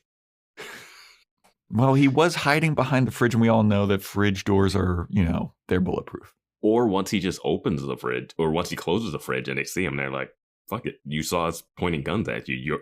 You're onto us now. And then the cops show up and they don't shoot. Yeah, it was very, very curious as to why Keith put himself in this situation. But he did, and it all worked out. My first thought when I saw this, Great. So now the Russian mob is going to be after Veronica. Yep. Like, if they're after the witness protection guy, you think the private eye's daughter who duped them is not going to be on their list? My first thought when seeing this, when Keith like closes the fridge door, is like, Prive, was like, oh, that's where Veronica learned to like show her hands for Keith. In a previous episode, when they went to that hotel of dime bags, I was like, if he got caught, he was going to put on a Eastern Europe accent. Yeah. I know Russia's Asia, but like, yeah. Yeah. But yeah, the Russian mobsters, they got caught. So we go to Veronica's house and Meg shows up and Veronica's like, hey, Meg, I'm so sorry. I feel terrible. I never found out who your secret admirer was, but, you know, I had this Russian mob case. I also am trying to find Logan's maybe missing but suicide victim mom. The Who Likes You case kind of took a backseat. Yeah, I almost got a guy in witness protection killed by the mob, but yeah, your dating life, you know, sure. And Meg's like, Meg's like, I don't even care about my secret admirer anymore. He wants me to wear this corsage on my wrist so he can know who I am or something. Yeah, he knows what it was. I wasn't sure. Was the corsage to say I'm down for you to like talk to me, but if I'm not wearing it, you can't talk to me? Was that what it was for? Yeah, I'm not sure, but I mean, Meg's like, I wasn't even interested in either of those guys anyway. No, that's what I was like. Why are you hiring a sketch artist to draw his picture? Yeah. And Veronica's like, well, why are you all dressed up? And she's like, well, just because I don't know who my secret admirer is doesn't mean I can't go to the dance still. And Veronica's like, oh, cool.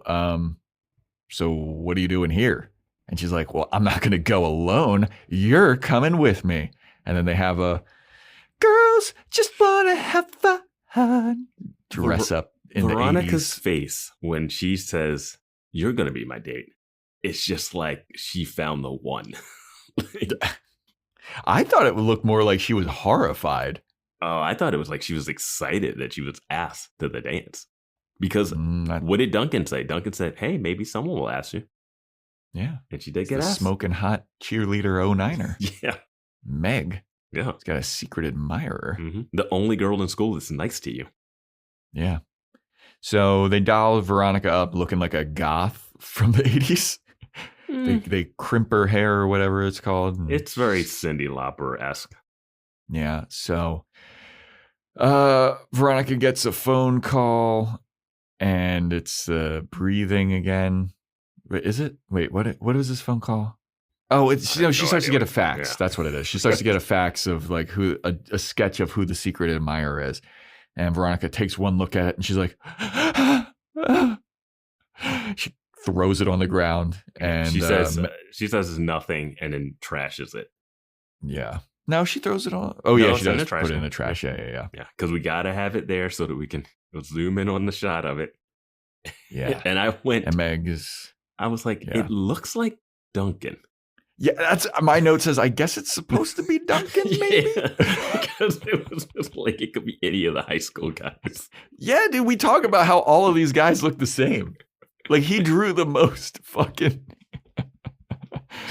But, I guess it could be Duncan. Not a lot of shading on this these sketches from the sketch artists. No. They should have hired Giles. Giles, Angel. Yeah, get a vampire. Anybody, basically. But yeah, I saw that. I was like, I think that's Duncan. Yeah. But, it is. Mm-hmm. Spoiler alert. So they go to the dance and... everybody's having a good time, and Meg is like, man, I feel like a loser for not having a date. And Veronica's like, what happened to this girl power shit? And she's like, yeah, but now I feel like a loser. Nothing changed from the drive over. She's already like, I'm out. Yeah. It's like I don't want to be here with you, Veronica. I want some dick in my life. It was crazy. The change of hearts from one, Veronica sees it's Duncan in the sketch, and she doesn't tell her friend Meg this because she's like, no, I can't let her date my brother. Lily would never let this happen. Oh yeah, Lily did let me date her brother. But so she trashes it, being a bad, I don't know, being a, just teenage girl. Yeah. Not a bad friend. Jealous. But just like, yeah, it's just, Yeah. maybe not like, It would have been interesting for her to find that out maybe sooner in the episode than seen right before. Because it starts out with Veronica not wanting to tell that it's Duncan and Meg saying, I'm okay not being in a couple with these two guys I didn't like. Then the next scene is, I hate that I'm not in a couple. And Veronica being like, you know what? I'm okay with you dating Duncan now or going to the dance with him. Like nothing, there's no space between this to have the change. Yeah. Yeah. But Veronica's like, man, she feels like a loser, and I know who is the guy that wanted to go out with her. Fuck. I'm gonna put this corsage on her to let people know that it's who it is. She's some other guy's property now. Yeah. So she puts the corsage, and Meg's like, what are you doing? And Veronica's like, trust me, it'll be fine. And Veronica walks away, maybe like 15 feet. Again, turns about around. to bail on her. About to bail on her at another party. Yep. Especially because Meg is like, I feel alone. I feel like a loser. And Veronica's like, you're about to be even more alone. But not really. Deuces. Yeah. So she walks away after putting the corsage on Meg. And then Duncan shows up. And he's like, hello, I am your secret admirer. But he says nothing. He just like holds her hand. Yeah. And Veronica watches this happen. And then Meg like looks back at Veronica like, it was Duncan. And Duncan kind of looks at Veronica like, gives her a head nod. And Veronica's like, head nod back at them. Now here's the thought that I had. Did Duncan's at the party, at Kaz's party. Did he not talk to Meg at that party after Veronica left? I guess not. Also, we know that Duncan knows Meg because they were at the same table talking during the purity gate. Yeah. So why is he now sending secret admirer love thing? Because he has dated people since Veronica. Like, we know that. He is not dating people. That girl that he's hooking up with. Oh, right. Yeah, he's already been, he's been talking in that episode. He talks about being with some other girl or hooking up with some other girl. Like, he has dated other people or been flirtatious with them. This one's strange because he's treating Meg like, oh my God, I'm sending her secret admirer stuff. That's the girlfriend, the former girlfriend of one of your friends that we've seen. And also, this doesn't seem like a Duncan MO. This isn't how Duncan approaches. Like, like, that's how, like, Wallace would do something, maybe. Logan would never hit on a girl this way. Duncan does not seem like he's Mr. Popular in school, but he has to send secret admirer stuff to someone in his friend group. Yeah. When it was revealed, like, definitely revealed that it was Duncan, I was like, why did he go through all this rigmarole? Yeah. He knows her. And he was at the party with her. Like, and I thought they were playing up the whole, like, when Veronica leaves to go check out Logan in Los Angeles, Duncan has that, like, what's going on with the two of them? But he also doesn't seem jealous at all about that.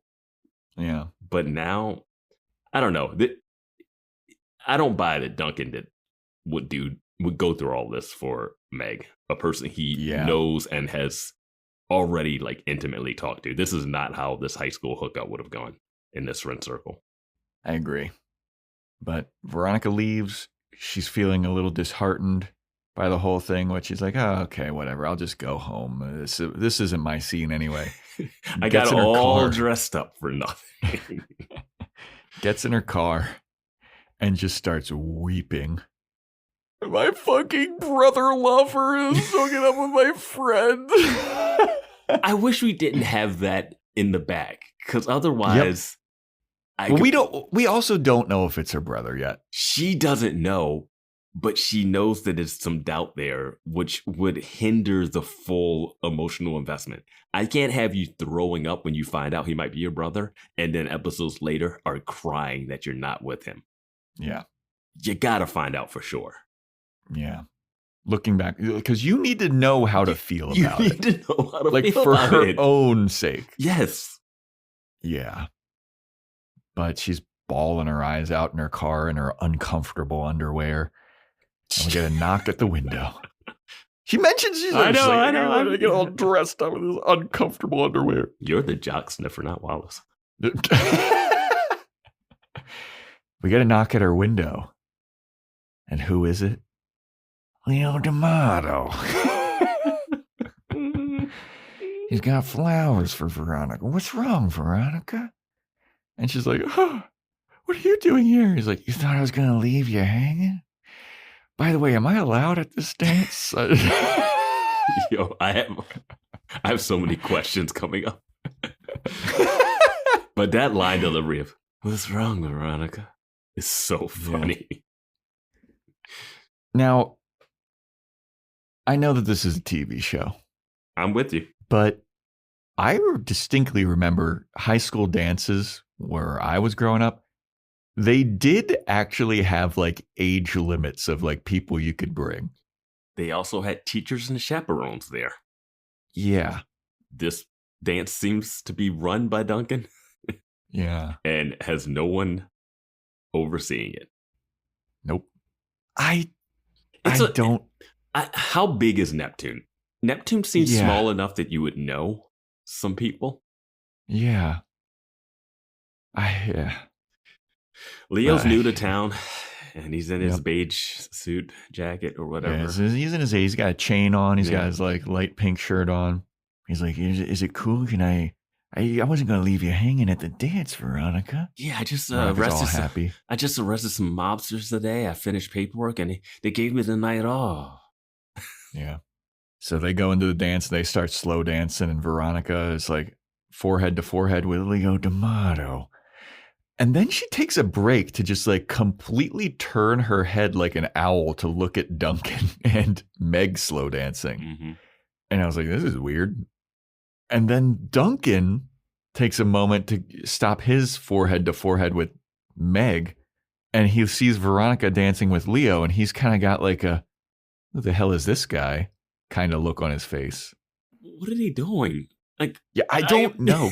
Like, I still don't know if they're related. Yeah. And then she's danced. Okay, so Veronica's status at school is that she's unpopular. Yeah, and a skank. And now she's at the dance, dancing with would in high school would be considered an old man. Yeah. Yeah, like, and this would be scandalous. Yeah, and not like, oh, he used to go to the school. They dated when he was like a junior. He was a senior. He graduated. Now, like, he came back to the high school, and he's like, it's like, okay, we know that guy. That's like an okay. Like, it's still a little weird, but it's okay. This is like a guy like, what, 4 years older than her? He's the deputy sheriff. He's a freaking cop. Yeah. She's dancing with a cop at a high school dance. What the fuck is happening? I mean, I was just blown away when Veronica turned to Duncan, and she has this like mortified, kind of jealous, but also like her face conveyed jealousy to me. I don't know what it is, and I don't know what Duncan's look. It's like they're seeing each other, and they're like, I feel like Duncan has moved past it's like it. I don't know. Moving on type of situation. I don't know what Duncan, because Duncan can't be sending secret admirer messages to this girl. Like, that's a level above, you know? Like, So you can't be doing that and then being like, but Veronica, it's like, I don't know, man. And the brother thing just throws a whole wrench into it because she hasn't gotten to the point. Like, if they had like last episode when she sees Abel Kuntz, she's like, I don't believe anything you say is true. Then I'm like, okay, now she's mentally is saying, I don't believe that when you told me that my dad is not my dad, I don't believe that. So now I don't believe that he's my brother. Like, if she's trying to create her own mental reality, fine. But we have not established that she has gone that far because she found out about her mom dating Jake Kane. So like that already adds the question mark. And the flashback that she does remember of her mom freaking out when she found out she was dating Duncan. Yeah. So I just can't, you can't just throw that in and then have us see the two of them together and be like, aw, high school love, sweethearts. I'm like, no, they might be related. Yeah. Yeah, I don't know what they're doing. But no, she should be with Leo, the 21-year-old police officer. I think he's 20. To be fair, I think he's 20. Is he 20? Yes, he's 20. Sorry. So only 3 years. But still an adult. And yeah. When you're like 20 going to a high school dance, like. Can you be a 20-year-old cop? Yeah. Yeah. Okay. You can join the force at 18. Like, I'm sure once you're 18, you can just join the force. Yeah. He's super low. I was trying to figure out the like hierarchy because he says he's a deputy sheriff, and I was like, is that like the lowest rung of sheriff? It's entry. It's the entry level. Okay. Yep. But yeah, he says it with pride though. He's like, I'm a deputy sheriff. I'm like, that's just. I actually looked it up. It's just like you're just everybody there is a deputy. It's the lowest. It's the entry level. Okay. But so they're slow dancing, and then who should show up but a wasted Logan Eccles? He's dressed up like Tom Cruise from Risky Business. Mm-hmm. Love the tie-in. I love that Veronica calls it back too. I did not love it. I thought this was so forced. Like the guy's name being Tom Cruise, the Ruskie Business. So he shows up and he's like, "Hey everybody, let's wank chung tonight." And then he starts like getting aggressive and like getting in people's face, like, "Fucking wank chung! I said fucking wank chung! Everybody wank chung tonight." Where did he come from?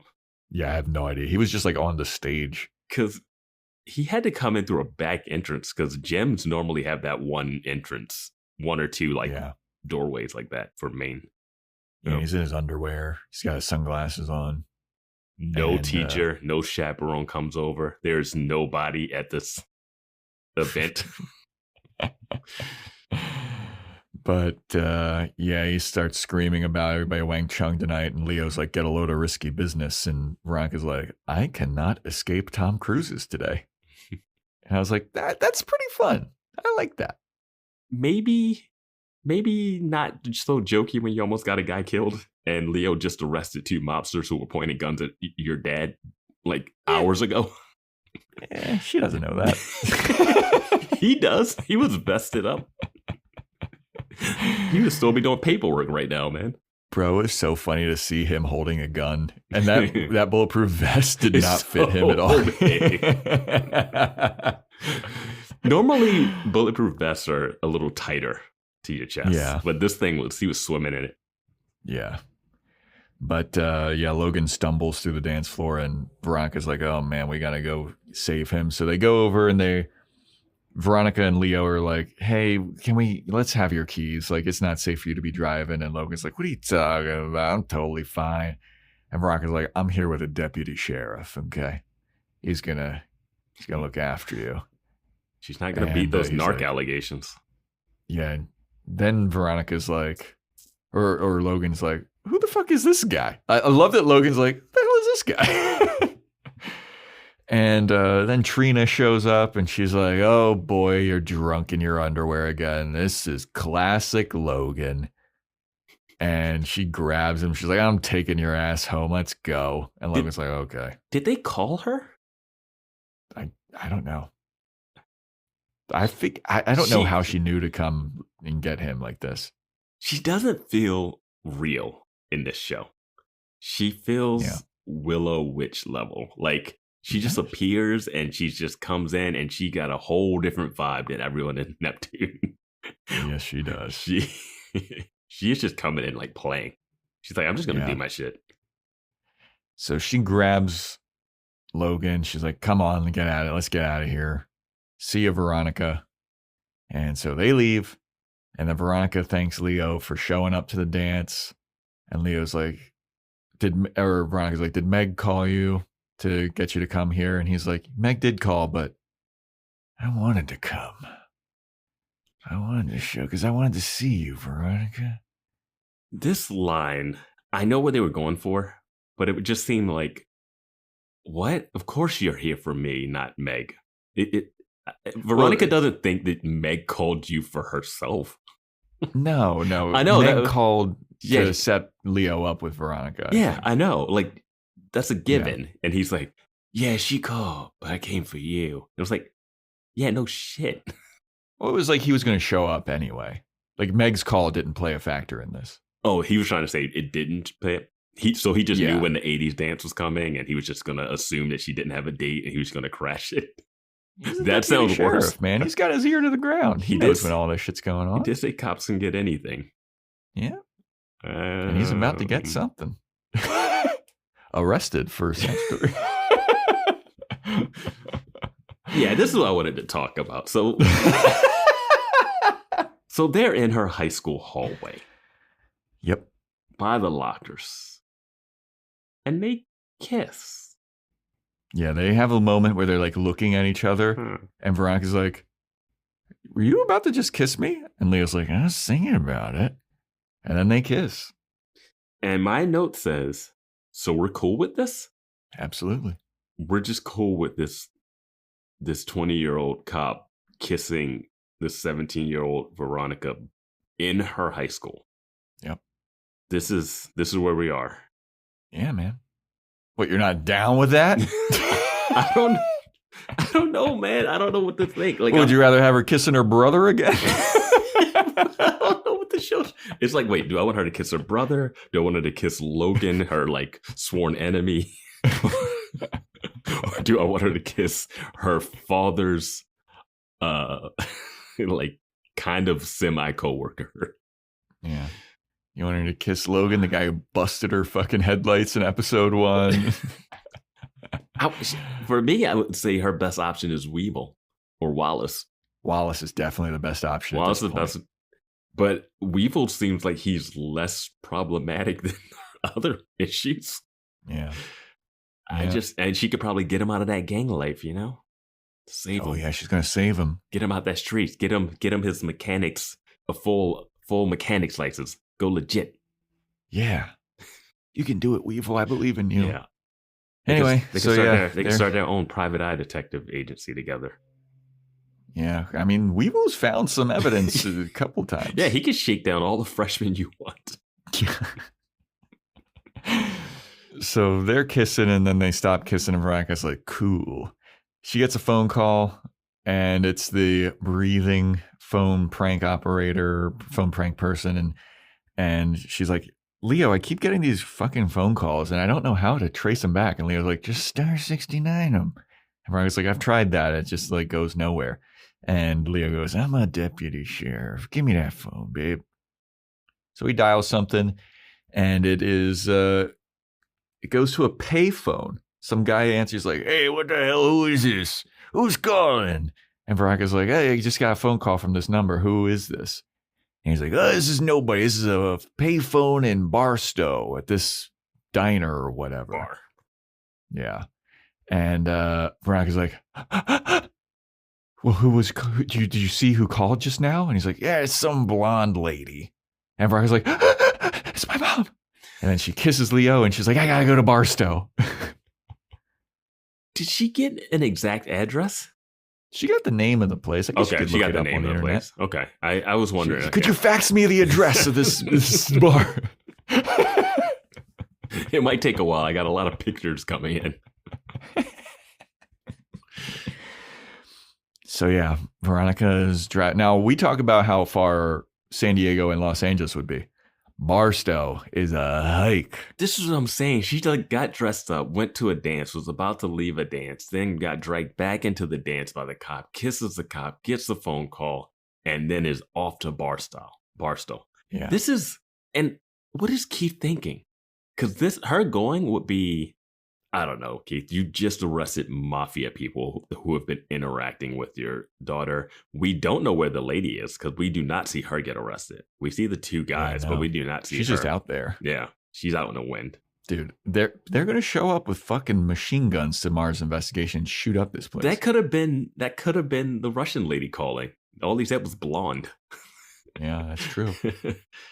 That would have been a crazy twist if she showed out there and it was her. And she's like, oh, you get my henchman arrested? No. I'm just stuck on like straight shot from LA because I've like Barstow is like minimum like 3 hours. Yeah. That's a drive, dude. And if it's and Leo's not even like, do you want me to go with you to Barstow? Yeah, dude, you've got a cop semi-boyfriend at this point.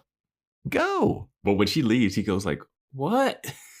Yeah. Like, he was planning to get some that night, it seems like. And he was trying to get his back scratched. You know what I'm saying? Now, here's my question. We're talking about like 20 and 17.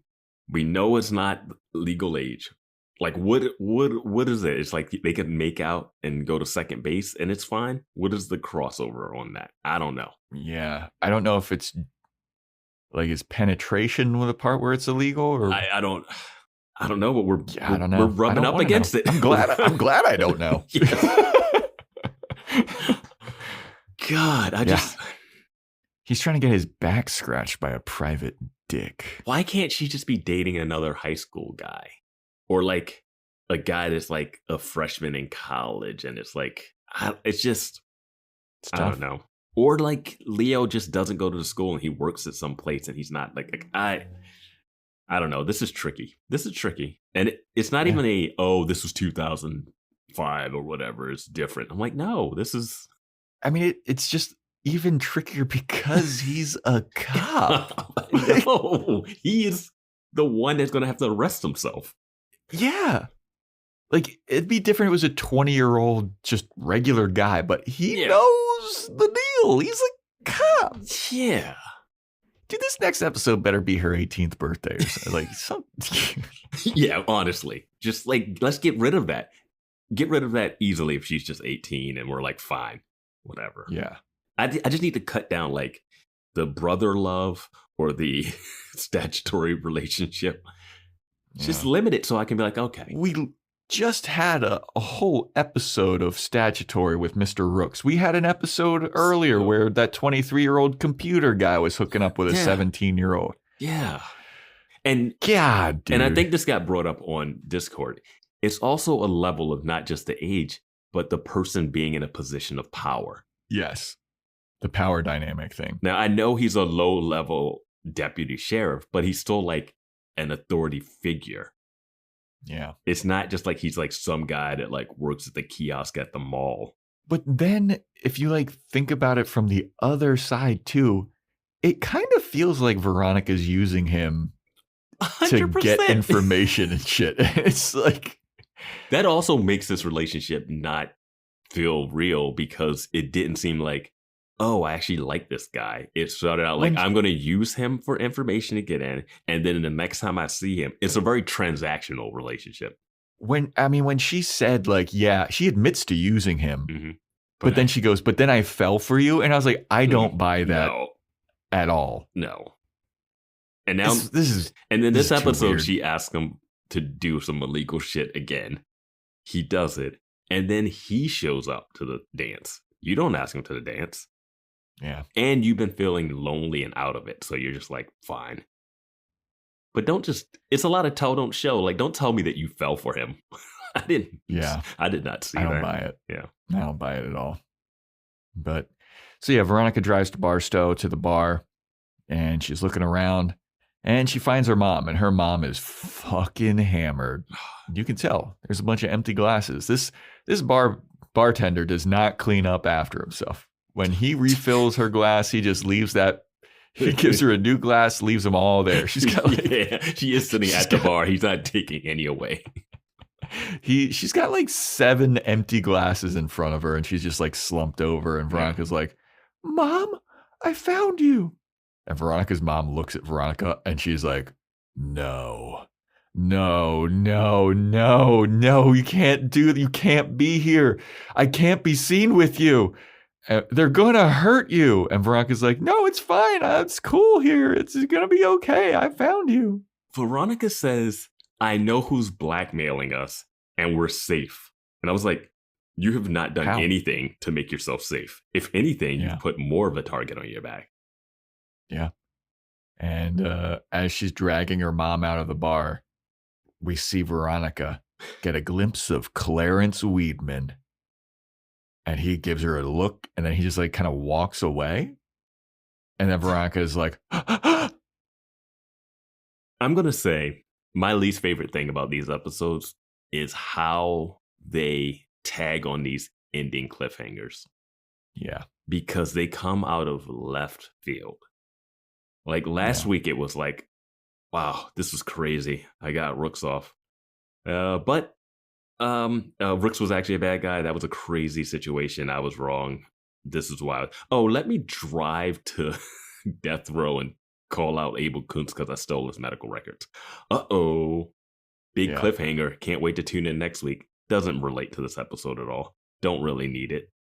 Right? Then this one, we're already dealing with Logan's mom, and we didn't tie in Veronica's mom with that much. Like, she does say, I know what it's like to trace after your mom or wish for her or whatever. But at the end of this episode, we get got to go to Barstow. Here's Clarence Weedman because he was in the recap.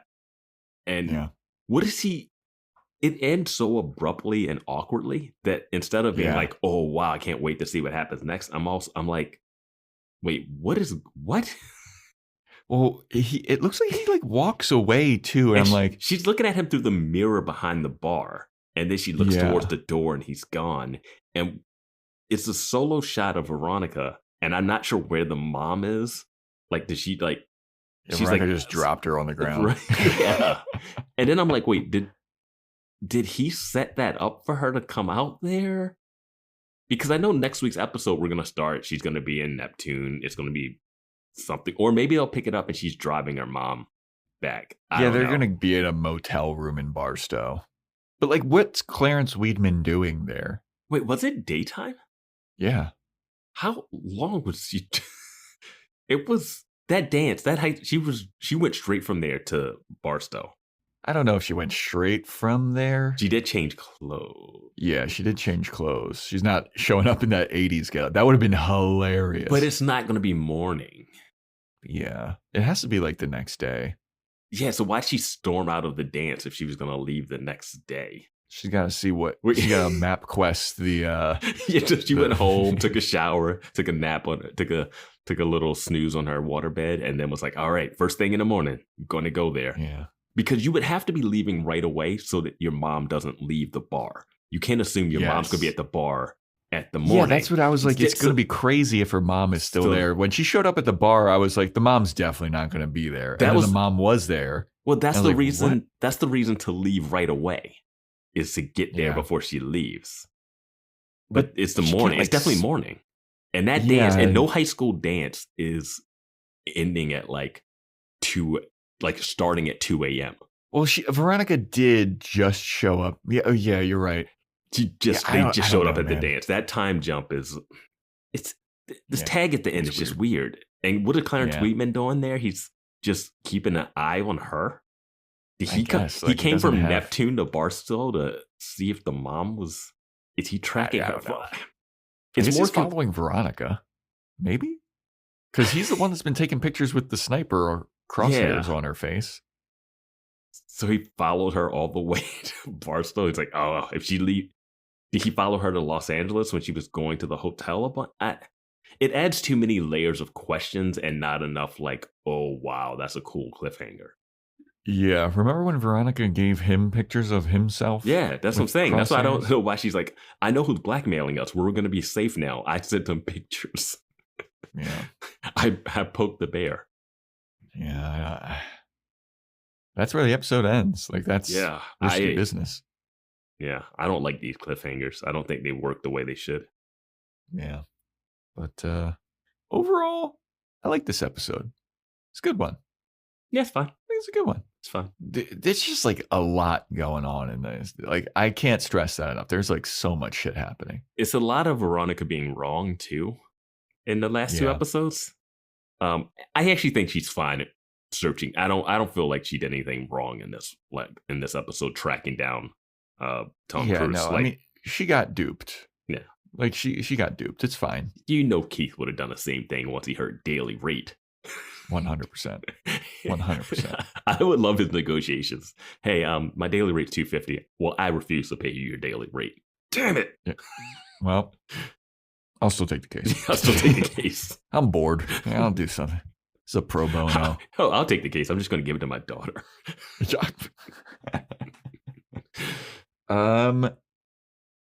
Next episode is titled Betty and Veronica. Who do you think killed Lily? Oh, right. Who do I think killed Lily? Oh, I think this is going to kind of be a kind of real one. I think that Duncan killed her, and it was an accident because she took his whatever medicine, she overdosed on whatever medicine he's taking, and then Jake covers it up because he doesn't want Duncan to go to jail. Dude. Because Duncan is like the trophy son and Lily's the problem child. So he's like, we can't have Duncan get fucked up over this. So Abel Kuntz, just come over and like grab her neck real quick and make it seem like she died like that. And everything is peachy keen. I am so happy the listeners can hear that because you literally verbatim said exactly what I said last week. Like even down to this is going to be a real one. You Vance, repeatedly like I'm listening to this and I'm like, you're saying exactly what I said last week. Vance, this week has been very stressful for me. I am sorry, everybody. I'm so sorry. Like, and you delivered it as if that was a thought that you had come up with. Wow. Yeah. I think Trina was jealous that Lily was going to get cast in a role that she wanted, and she killed her. Boy, oh boy! Wow.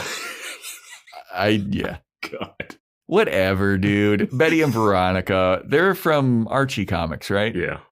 And this is Riverdale show. Yeah. I don't know Betty and Veronica's dynamic in Archie Comics. I know one of them is blonde and one of them has had black hair. Mm-hmm. But we've only seen blonde women here.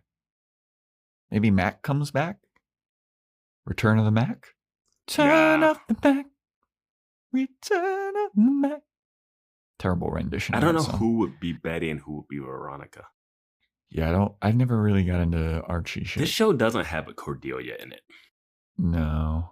I would say some love triangle type thing, but yeah, like I think it's gonna. Maybe is it like Meg and Veronica fighting over? Nah, Meg's not gonna be in the next episode.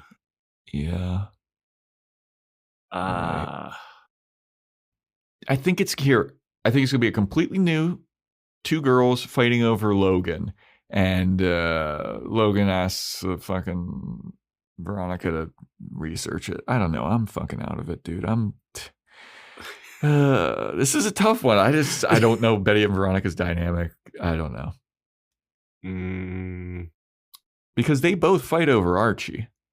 Yeah. Who would be fighting over someone? I think there's going to be a new hot guy in school and he's going to actually like Veronica and all the girls are going to be kind of jealous that he is taking to Veronica. Okay. New Troy. Troy? What are you doing here? Sure. That's a wrap, everybody. That's a wrap for Ruskie Business. Thanks so much for listening. Thanks for all the stuff that you do for us. Join our Discord. Join our Patreon, patreon.com/boyswatchingbuffy. Check out the unaired pilot that we're reviewing this week. Yep. Follow us at Boys Watching Buffy on Instagram and TikTok, boyswatchingbuffy@gmail.com. If you want to get a shout out, Apple Podcast 5-star rating and review, Spotify 5-star rating, take a screenshot of it, send it into us, or just get us something off of that good old fashioned Amazon wish list. And stay tuned next time for when we talk about Betty and Veronica.